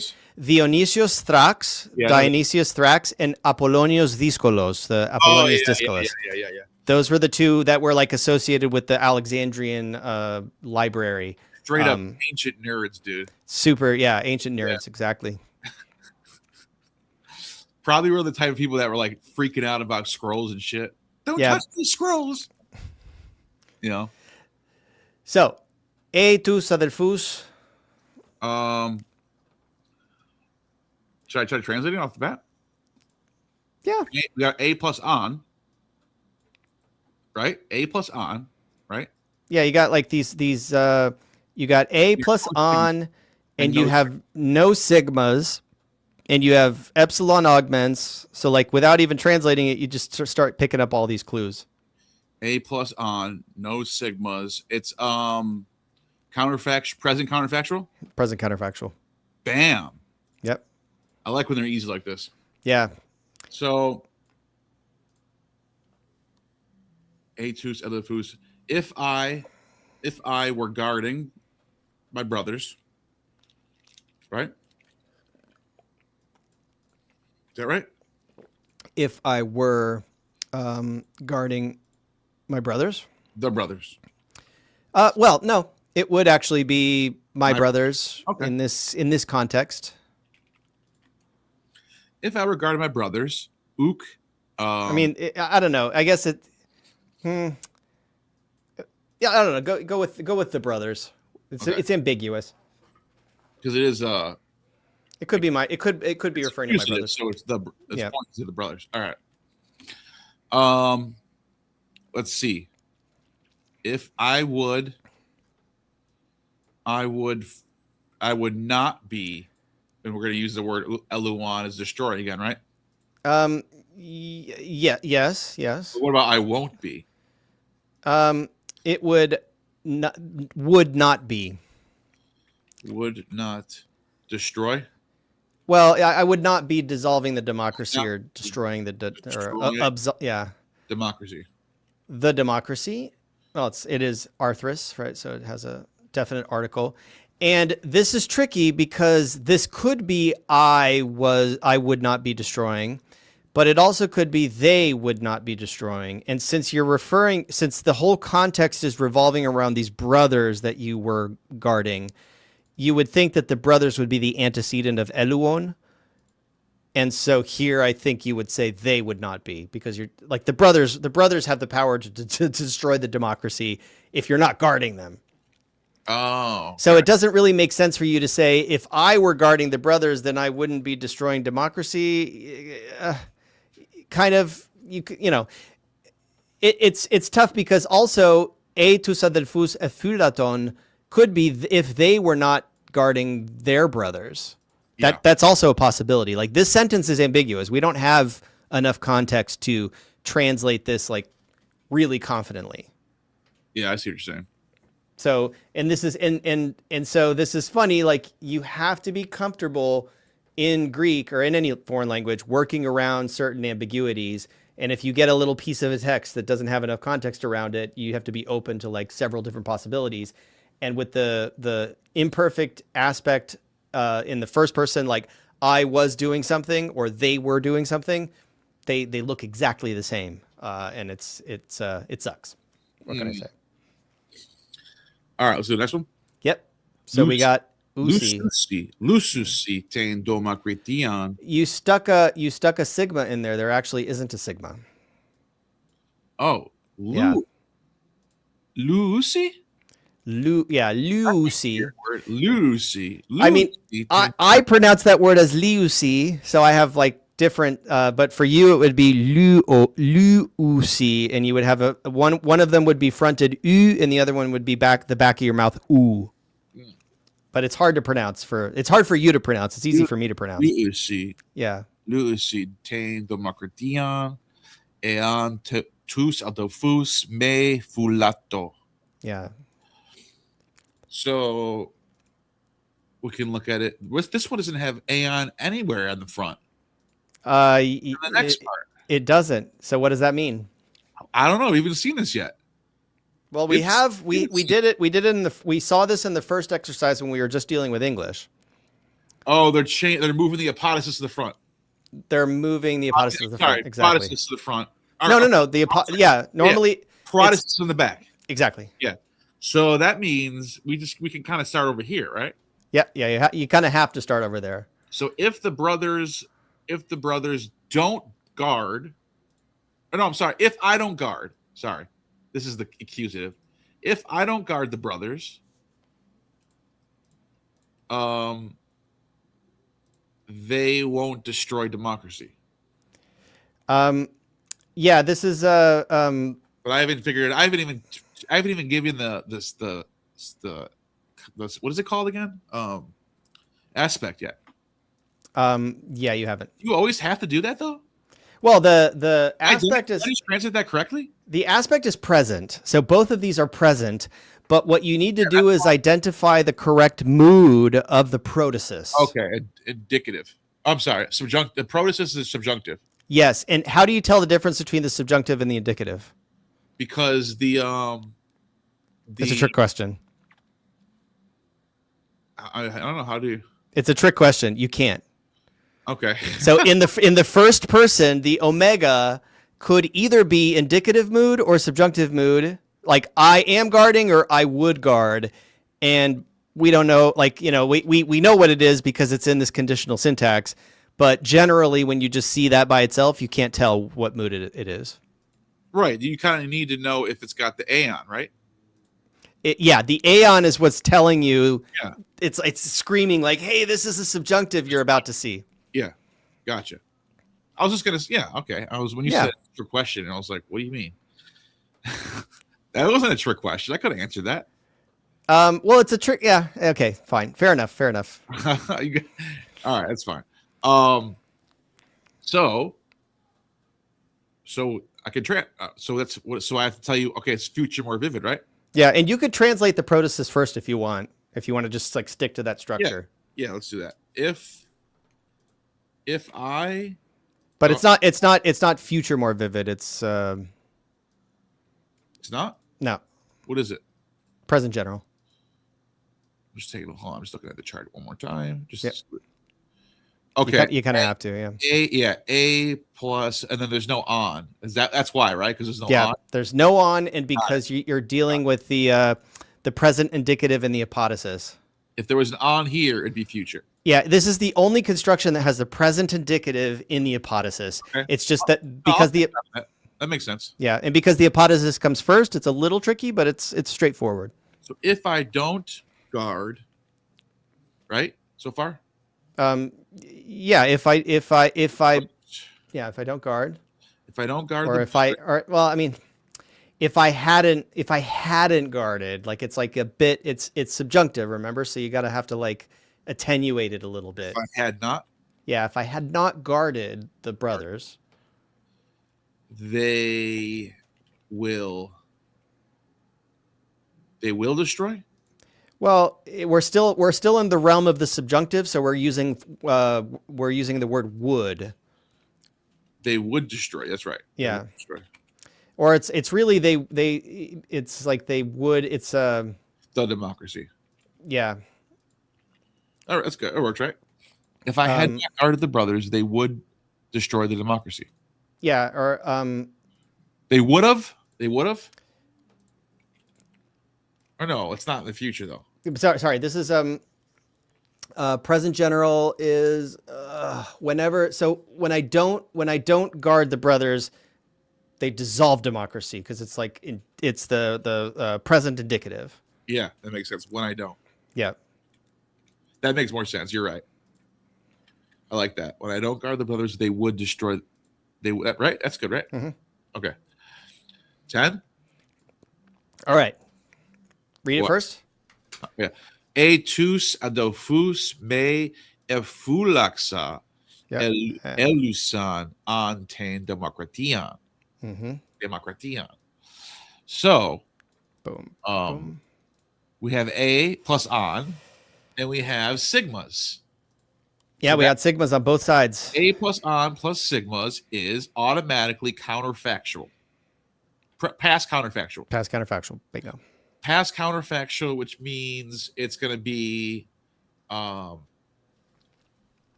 let me start with the, if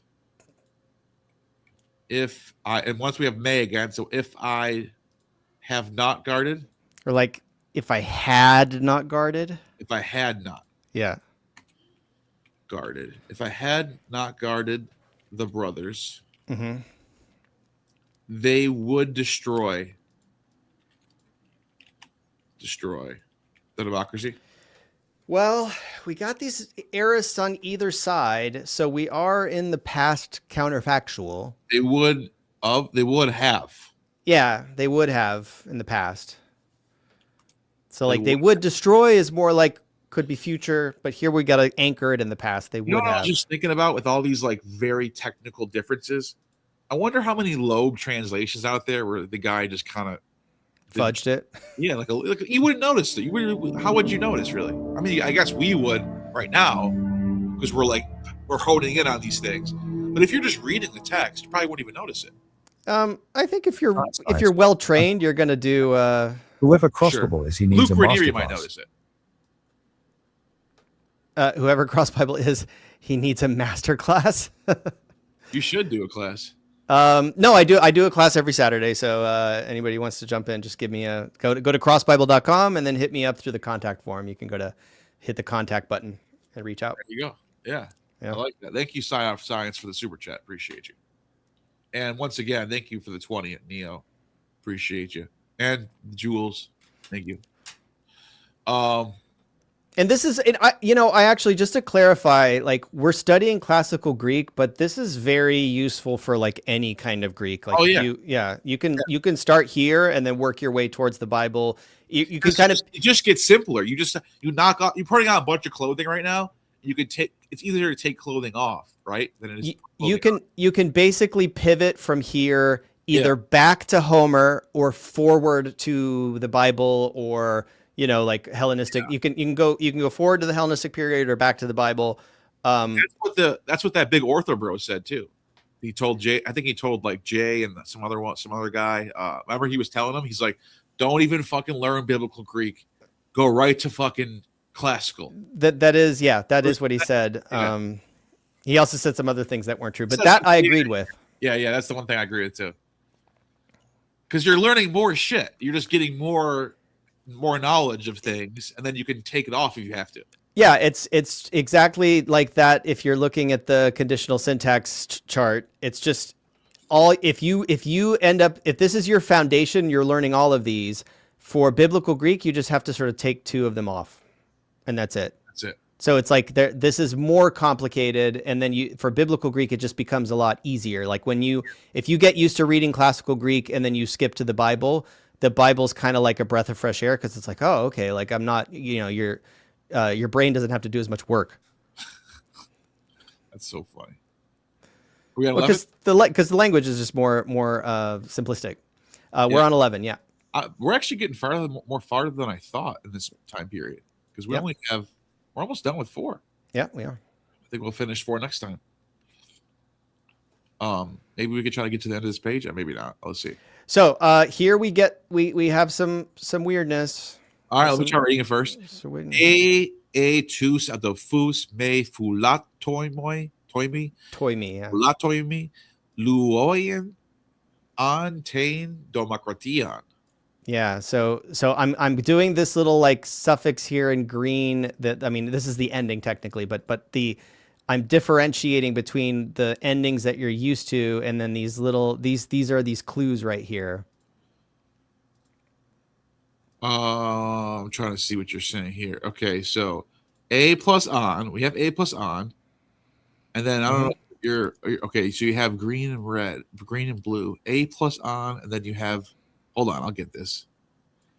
A plus on, and there's no sigmas, so it's down to 2. It is potential or future less vivid. Future less vivid. Yep. All right. Okay. Cool. Future less vivid. Future less vivid would be if should were to. If should were to, right? Yeah. If should then would. If should then would. Okay. Yeah. So if, and then it's I because it's in this nominative singular. Mm-hmm. If I should, if I should not. Mm-hmm. There you go. Because you got may, right? Guard my brothers, right? Or the brothers. Yeah. If I should not guard the brothers. Yeah. Guard the brothers. And then they would destroy. Yeah. They would destroy. They would dissolve the democracy or destroy the democracy. Yeah, I mean, look, I like a part of me feels bad for having that chart to look at, but a part of me says, what else am I going to do? I'm not going to sit here asking you the answer every time, right? I think it's good to have a visual aid like training wheels that you just take off eventually. Exactly. That's how I see it. Yeah. Keep. If I need to look at the chart, I look at it.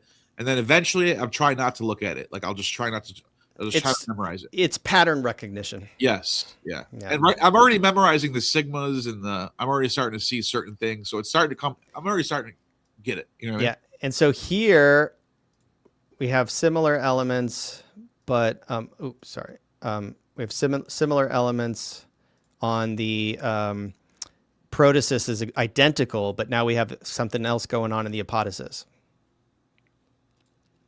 Oh, you're talking about 12 now. Okay. Moving on. E tous adolphus me fulatoimi eluan tein democratian. All right. So we have A. Yeah. So it's not eluan. Is that what I said? Or sorry. I would say eluon. I say elion, but yeah. Did I say eluan? Yeah, just I was just. Wow, so that was word emphasis there. Just be careful. That sounded like Raspian though, right? Yeah, an Erasmian pronunciation, everything goes out the window, and you just. But I heard, you know who does that is Esoterica. He says lagos. Lagos. Yeah, they would say eluan. Yeah. And you would have heard that right, but no.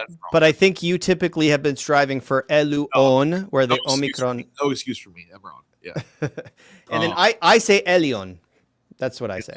Elion. But just so everybody knows, I'm faking an Erasmian pronunciation for my lessons with Neal because otherwise he's not going to understand me. So, okay, so we have a, we don't have it on. So that means, what is, now I'm going to look at the verb.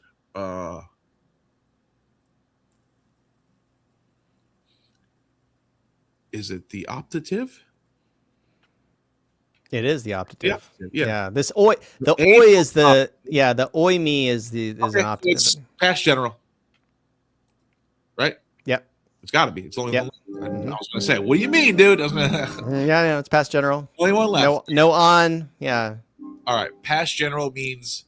So you Hold on. Before I even try to do this, let me just say, I'm going to start doing this more often. Past general means whenever, used to. exactly. Whenever, used to. So let's put that into practice now. Whenever. So I start with if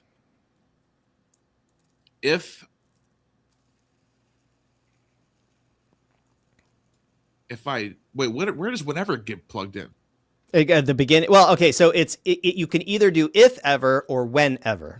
Okay, let's do if ever then. I like doing if because a means if to me. Yeah, that's like if ever is a more literal translation. It's like wooden versus whenever is a bit more colloquial, a bit more natural. Also, if I ever. Yeah, if I ever don't guard brothers. Yeah, if I ever don't guard the brothers. If I ever don't guard the brothers. Or whenever I didn't guard the brothers. I mean, the thing is, because it's past general, it's like almost like whenever I didn't guard the brothers, or if I ever didn't guard the brothers.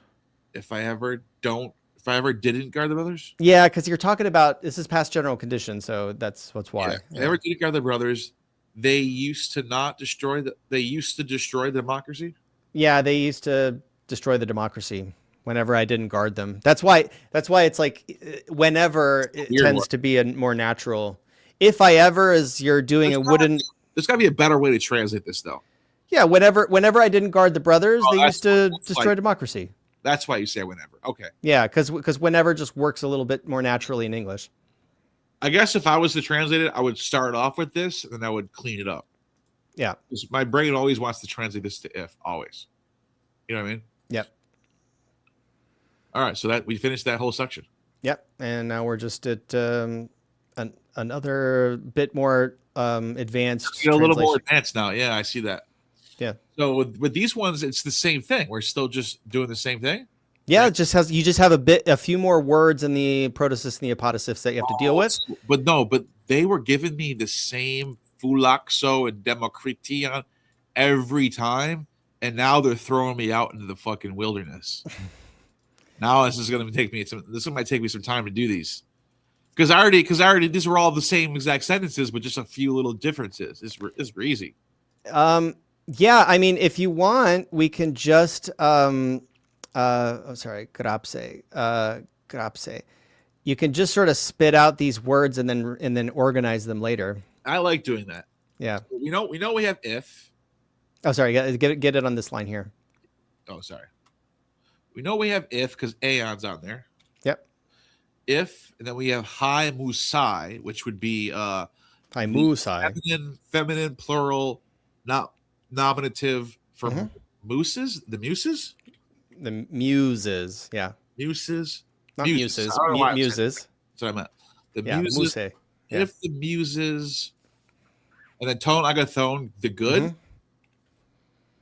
If I'm just doing yeah. No, just do word for word right now. We can. Attain would be also accusative poet.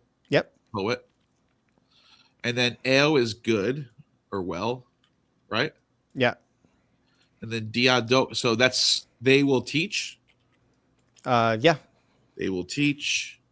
Grapse is they will write. Yeah, and this is actually there's a typo in the protasis. You notice how I can see? I can already tell just by looking at the ending what they will or. Yeah. Oh no, but I got this one wrong. This is he teaches.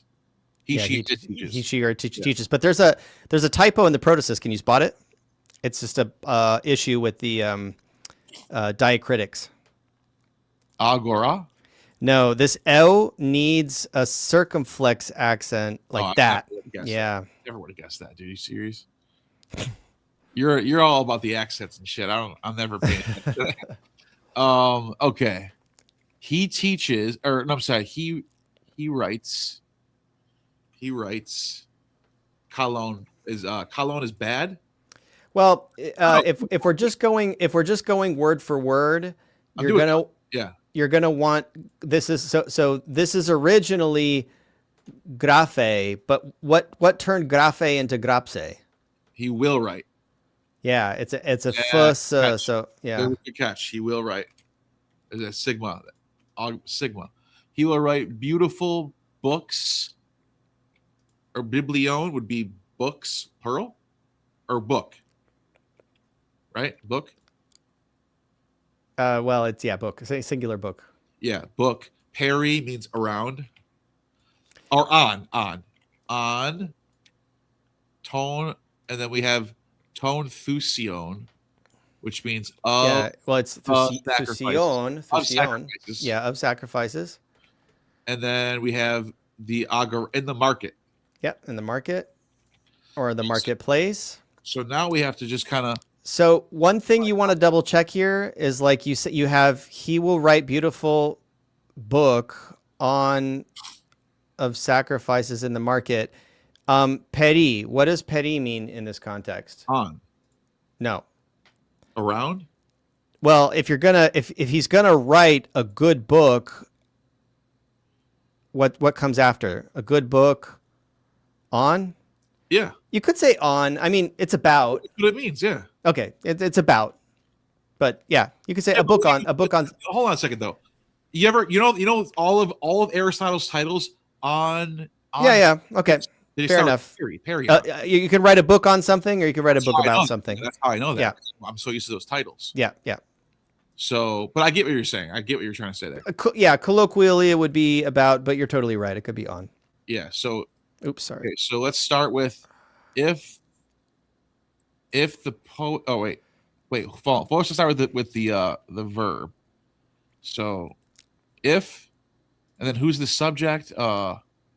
If the muses will teach. Yeah, you want to move it into a better position for English syntax. Will teach. Mm-hmm. And so, just so everybody sees what he did, he just Neal just did a really quick literal translation, and now he's cleaning it up. And if the muses will teach the poet well. If the muses teach the good poet well. I already had that in there. Yeah. He will write a beautiful book on the sacrifice. It's almost already there. Yeah. He will write a beautiful book on sacrifices in the market. Well, you have on of, so that's just a little awkward. Yeah. Book of sacrifices. He will write a beautiful book on. We just discussed that. So a book on sacrifice. And then it's peri ton thusion or ton thusion. That's genitive. But remember there's ton here. Ton thusion. Sacrifices. It's plural. It's plural, but where is tone in your translation? That's why I had of. Well, of is not tone. It's tone, genitive. Yes. So tone would be of. Tone is the definite article, so it is arthrous. It has it's not just general sacrifices. There are definitized sacrifices. What do you mean? They are definite. A book on definite sacrifices? Yes, they're definite sacrifices. So how do you express definiteness in Greek? On specific sacrifices, the sacrifices. You're saying on the sacrifices? Yeah, because tone means of the. It doesn't mean of. It means of the. Yeah, but that's why I put of. Oh, you're right. Okay. We'll put it this way. If it was grapse kalon biblion peri en agorathision, then it would be a book on sacrifices in the market. But this is referring to the sacrifices that are performed in the market. Okay. So that's why it's just, you just translate the tone as of the. Okay, I got you. Or I'm sorry, not of the. In this case, it's about the sacrifices in the market. Book about the sacrifices. Yep. Okay, that was good. Yep.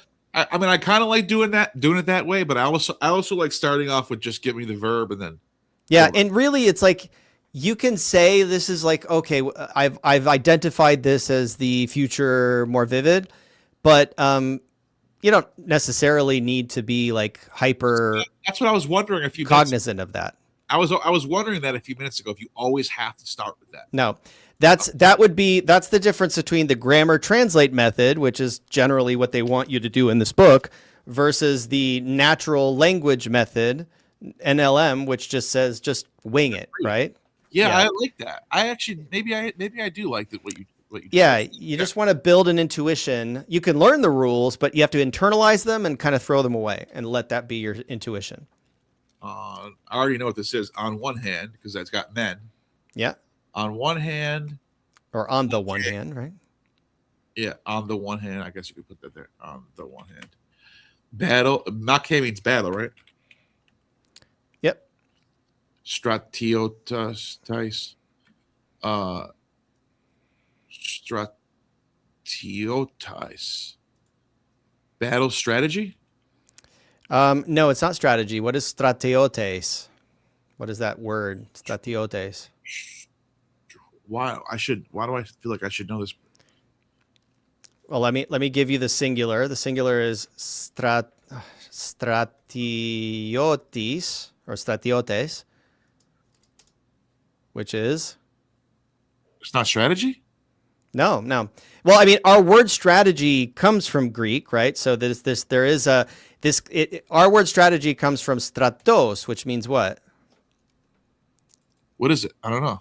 A stratos is an army, and a stratiotes is Armies. No, it's a different word, right? What is it? Well, it's the iotis that participates in the army. Soldiers. Yeah, it's a soldier. This is a singular soldier, Okay. but here you have a plural soldiers. Okay. Soldiers. I'll keep those on the screen just for people to reference. On the one hand, battle soldiers. Bad? Kake bad? Does that mean bad? It does mean bad. We'll just leave that there for now. We'll figure it out. And then agathe means good. Mm-hmm. Right? Yeah, good. On the other hand. Yeah, the de is giving you on the other hand. Yeah, in contrast with the men. Good victory. Yeah. So now you just translated it really into really wooden, like barbaric English, and now you got to elevate it. On the one hand, soldiers. In what case are the soldiers in? Are they are in the stratiace would be a dative. Dative. So on the one hand, to the soldiers, right? Not For quite. the soldiers. Yeah, it's for them. It's their condition, right? It's how was the battle for the soldiers? Was it a good battle for the soldiers, or was it a bad battle? Battle for the is soldiers? bad for soldiers. Yeah, it was. That was not a good battle for the soldiers. So wait, on the one hand, battle is bad for soldiers. Yeah. So like, yeah. On the No, though. it is hey mahe. I see that. Okay, they just threw it. Yeah. Threw me off. On the one hand, the battle is bad for soldiers. On the other hand, victory is good for soldiers. Victory is good for them. But in this case, it's hey Niki, right? Hey Nike. The victory? The victory, right? So there was the battle was bad for the soldiers, but the victory was good for the soldiers.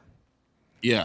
And the way you're translating Mende is super literal on the one hand. On the other hand, you could also say, just to kind of give you some variety, you could say, while the battle was bad for the soldiers, the victory was good for them. That would give you a more concise English translation with the word while, as opposed to on the one hand, the battle was bad for the soldiers.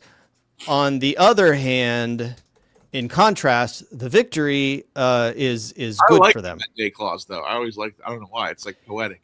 You like, yeah, but this is still a mende clause. It's just depends on how you're doing it. You know, we don't have the option of a mende clause in English, so we have to just render it somehow. And this is a perfectly acceptable way to do it. It's just super literal.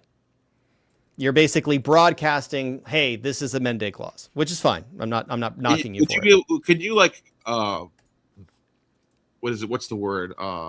Mess around with this in an English translation and say like, on one hand, but also, if you want. But also is a little. I would do this. I would say while the battle is bad for this for soldiers. Sorry, for soldiers. The victory is good. You know, for them, and it implies for them. So I would let the word while do all the heavy lifting in translating the mende clause there. I see what you're saying. It just flows better in English. It gets the point across. But if you want to do on the one hand, you know, that's just literal. Yeah. You want to finish off this page and then I'm down for whatever. Yeah, I still let's have finish off the page. Yeah. All right. So we have a vocative off the bat. So hey, pile. Oh friend. Yeah, file. Oh friend, soldier. Yeah. So that's the same word, but what case is that? It's in the is that the nominative? No. We did the nominative a little earlier. But I was gonna say, is that neuter? Is that a neuter? No. Oh, it's accusative. No.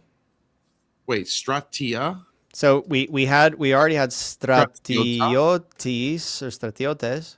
Stratiota.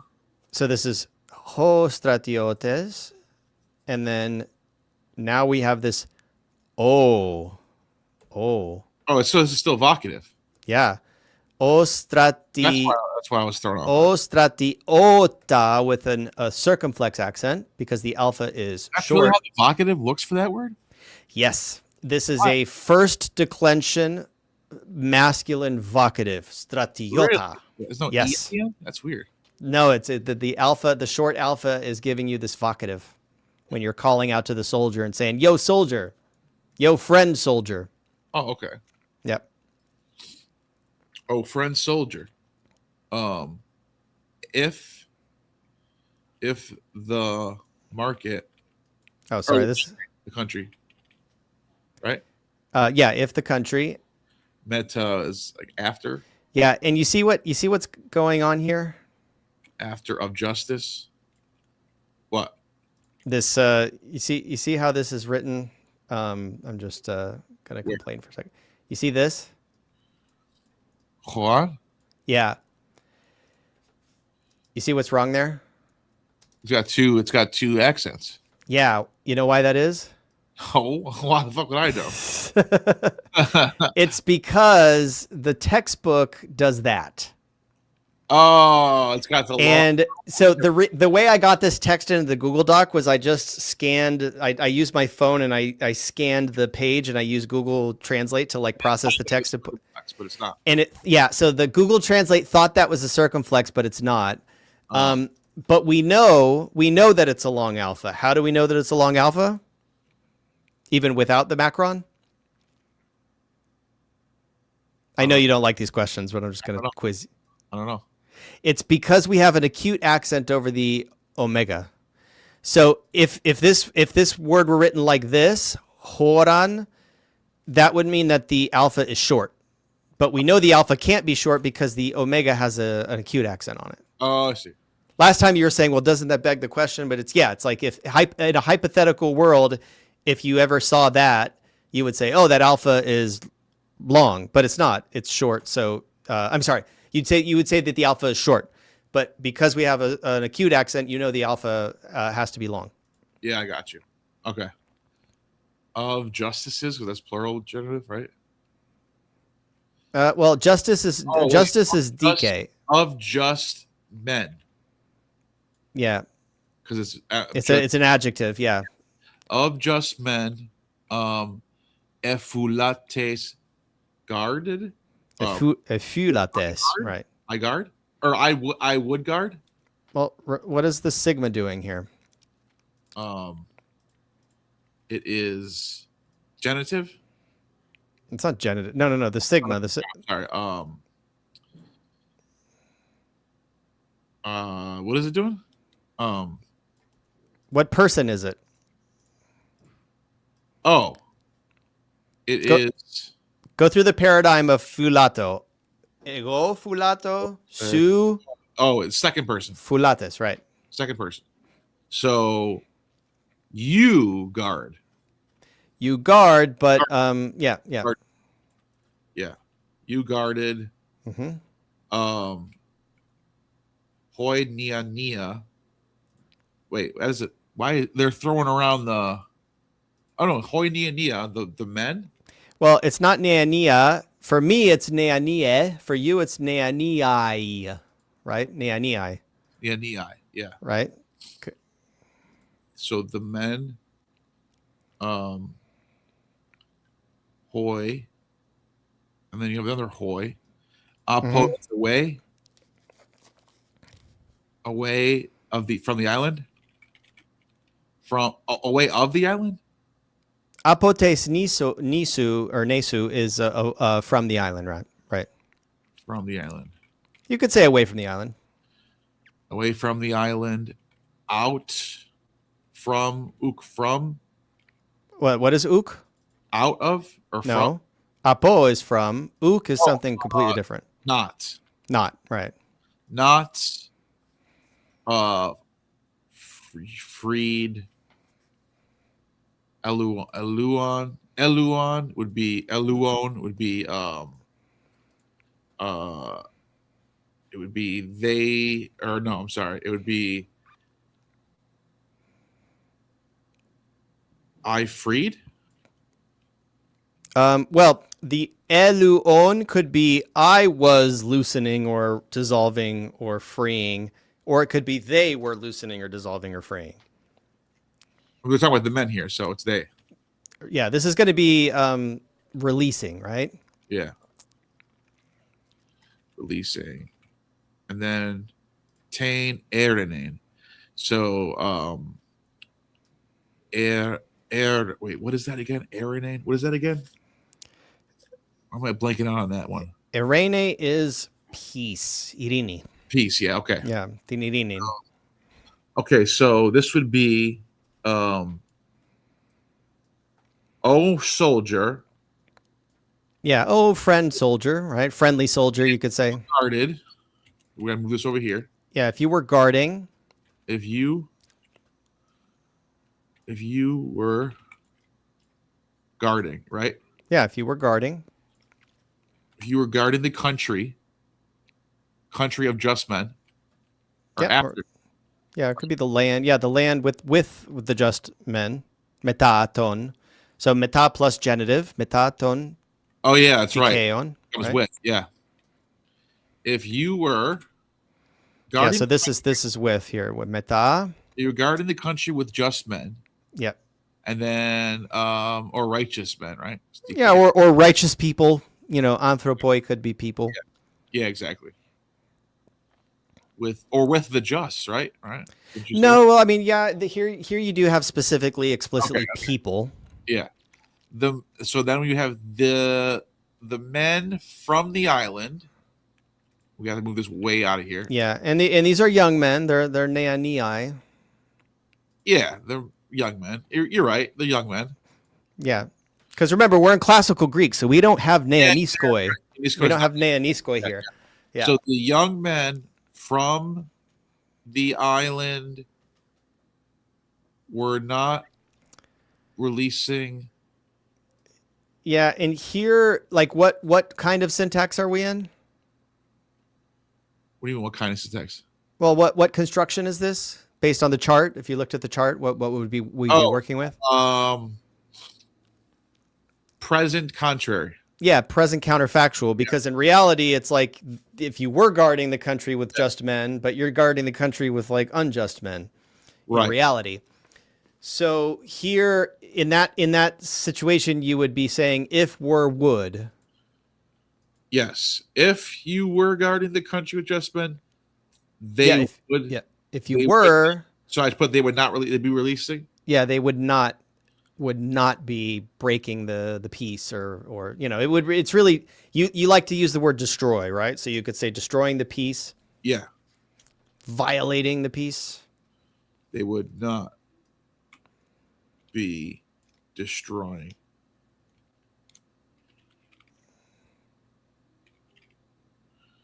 the peace. Yeah. And who wouldn't be destroying it? The young men from the island. So I should put this back in here then. Yeah, but you would sort of front it because we're in English syntax, so you got to start with the subject and then the predicate. So I should put they as the. So they you put they as like that's a pronoun, but we don't need a pronoun because we have a noun. We have the young men. So I'll just put the. Yeah. Yep. The young men from the island would not be destroying the peace. Yep. Boom. Done. Done. Yeah.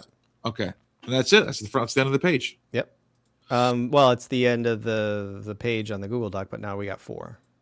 Oh, I thought you said we're going to finish on this page. Oh, okay. Yeah. No, sorry. You can do that. So we're almost done. We got 4 through. We got all the way down to 28, and then we're going to go from English into Greek, and then there's some reading, and then we're done. That's it. That's the end of Unit 4. So Unit 4 is pretty gnarly. Yeah, we'll be done with 4 by next time for sure. Yeah. So that's awesome. Then 5, we'll crack open 5 right after that. Sounds like a plan. Yeah. I hope anyone watching this gets something out of this, man, because like I've been seeing some good comments, and Yeah. I a good amount of people watching for Greek. yeah. 250, 225 on YouTube, and 120 or 180 on Twitter. Yeah, and I'm going to create a playlist on my channel. You should create a playlist on yours too. And anybody that wants to go through Hansen and Quinn can just tag along with us. And if anybody is interested in learning Greek with me, but they think that this material, if they agree that this material is a little dense, I got plenty of other good stuff. I got Athenaze. I teach modern Greek too, is like a really easy approach into it. It's like I sort of mold my teaching to my students. So we could just do a free call and I'll do a consultation on like what the best approach to Greek might be for you as an individual. Yeah, look at this person wrote my name the way it's supposed to be in Greek because that's the Nile. It's literally the word Nile. Yeah, I feel like if I was to translate my name into Greek, it would be Nilos. Nilos. And it's interesting because the epsilon iota in reality it had like 2 pronunciations. Like like archaic Greek it would have been a, but by the classical period it was already pronounced like e in a lot of positions. Like before, in between consonants, it would have sounded like Nilos. Yeah. But then in other positions, like before a vowel, it would have sounded like e. But nowadays in modern Greek, it's just that would be Nilos or Vasilevs, right? That's yeah. Because I don't know if you saw it when you were in Greece with me, but when I was in Arcadia, they were like Nilos, the Nile. Yeah, Nilos. That's how they heard my name. You know what I mean? You're Nilos, and I'm Stephanos. Because Nile was a Greek god in a lot of texts, like Diodorus talks about Nile River being a god. The Greeks thought of the Greeks had all the Egyptian gods in their pantheon and stuff. So great. So maybe next time, I think you'll blow through the rest of Unit 4 so quickly. We'll probably maybe start in Unit 5. We'll see how it goes. Yeah. And then I'm going to probably do a separate video on my channel just going through Units 1 through 3 since you did those by yourself. And for anybody that wants to catch up on my playlist, I'll produce something for Units 1 through 3. Then you're gonna be a master at Hansen and Quinn pretty soon by doing all these. Yeah, it's good review. I mean, I don't mind it. It's like I would not have wanted to do this as my first textbook. My first textbook was Shelmerdine's Introduction to Classical Greek, and I just thought that was it's so much easier than Hansen and Quinn. Hansen and Quinn was like the 3rd textbook I did. I recommend people supplement this with Athenaze like we're doing. Yeah. And Thrasimachos. And Thrasimachos, that's what I do on my Thrasimachos, yeah. So, yeah, if you had those 3 and you try to do all 3 of them, I think it's the best way to learn Greek. But I do think even if you want to just do 2, you should do Athenaze just read the poor Decapolis, poor guy. Read about him. You'll like it because it's like you feel like you're in kindergarten again. Yeah. Like Decapolis went to the country. Decapolis was sad. Decapolis lived in a house, and like you're just like reading like it just. I like how they do it. I like how they throw it at you really tiny, and then just a little bit more on top of it. You can tell that the people in the chat who like last this long, it's like the hardcore people, like the really dedicated ones. Oh hell yeah! And we don't get trolls on these streams either, like people that are like, he only knows modern Greek, meh. Someone said, "Hey everyone, check out our site. We use fleets of AIs to translate a decent amount of ancient literature, or 500. Damn. All right. Well, there you go. Gear you need website. Gear you need. OpenScriptorium.com. He said. Oh, okay, that's what it is. Oh, gear you need. Open Scriptorium. Nealos. By the way, we saw that on a dumpster in Greece. Yeah, we did. Yeah, it was literally epsilon iota LOS. Like it's in Greece. Yeah, and you see here it has the circumflex accent in the super chat. And I'm not talking about graffiti. There was the garbage company that owned the dumpster. It was literally like, I'm like, yeah, that's my name. I own a garbage company here. Yeah. So, someone said I like Latin. I like Latin too. By the way, I've had this book for a while now, and I want to crack it open one day. Where is it? Greek or Latin?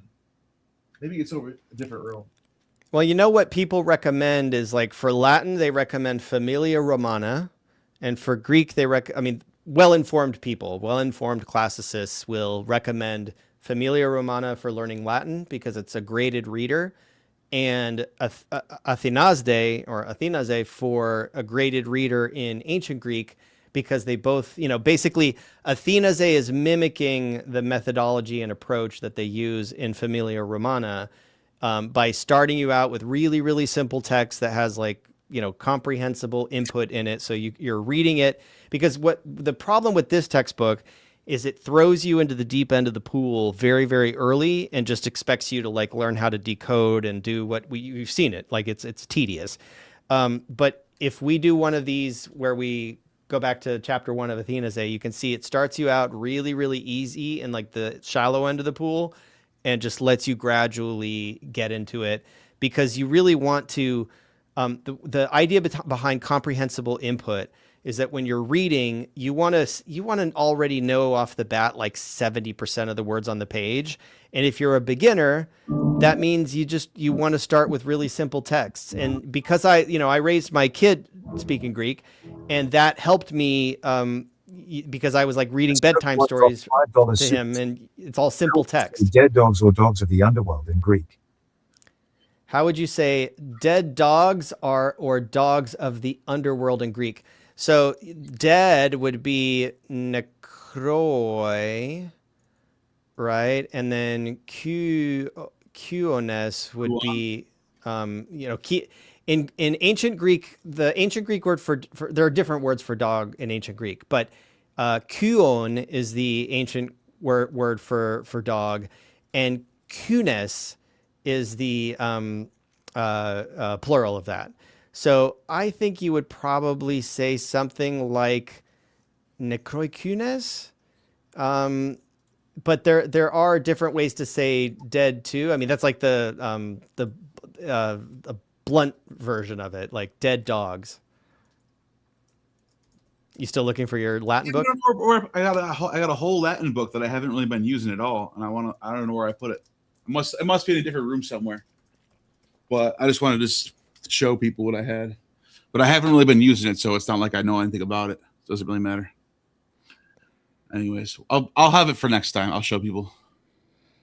Yeah, I typed it into the chat. That's just dead dogs, or if it's the dead dogs, it would be hoi necroi kunes, the dead dogs. Kunes. Yeah, that's interesting. How would you say that? Oh, it's Scobie. How would you say dead dogs or dogs of the underworld? Dogs of the underworld would be totally different than dead dogs, though. because it'd be of Hades. It'd be, you know what I mean? You'd say wouldn't you say kuon? No, that'd be Well, he still wants dogs, so you would still say kunes. yeah. But if you wanted it to be Aides is Tu haidu? well, that's the underworld. That's of Hades would be tu haidu. But I think you would say like Tartaru. You would say Tartarus, right? So you could say kunes tu haidu. Why not Hades though? Well, yeah. So this would be Hades because they have different kinds of underworld, right? So that would be the dogs of Hades. Tartarus is a place in Hades. It's the pit. It's like the worst part of Hades. Yeah, actually, you know what? Sorry, I capitalized the alpha there. It should probably be a lowercase alpha, right? So like there. It would be tu haidu though. Tu haidu, yeah. Haidu, yeah. Kunes tu haidu. Yeah, that's how you do it. Dogs of the underworld. You could say necroi kunes tu haidu. Yeah. Oh, and yeah. So the form that Neal has in the chat has the iota subscript. There's another way to write it with just the on the line iota. There's different There are lots of variant spellings of Hades. Yep. Tu haidu. I like that. Yeah. All right. Well. Anyways. Hope that was helpful to everyone. It was definitely.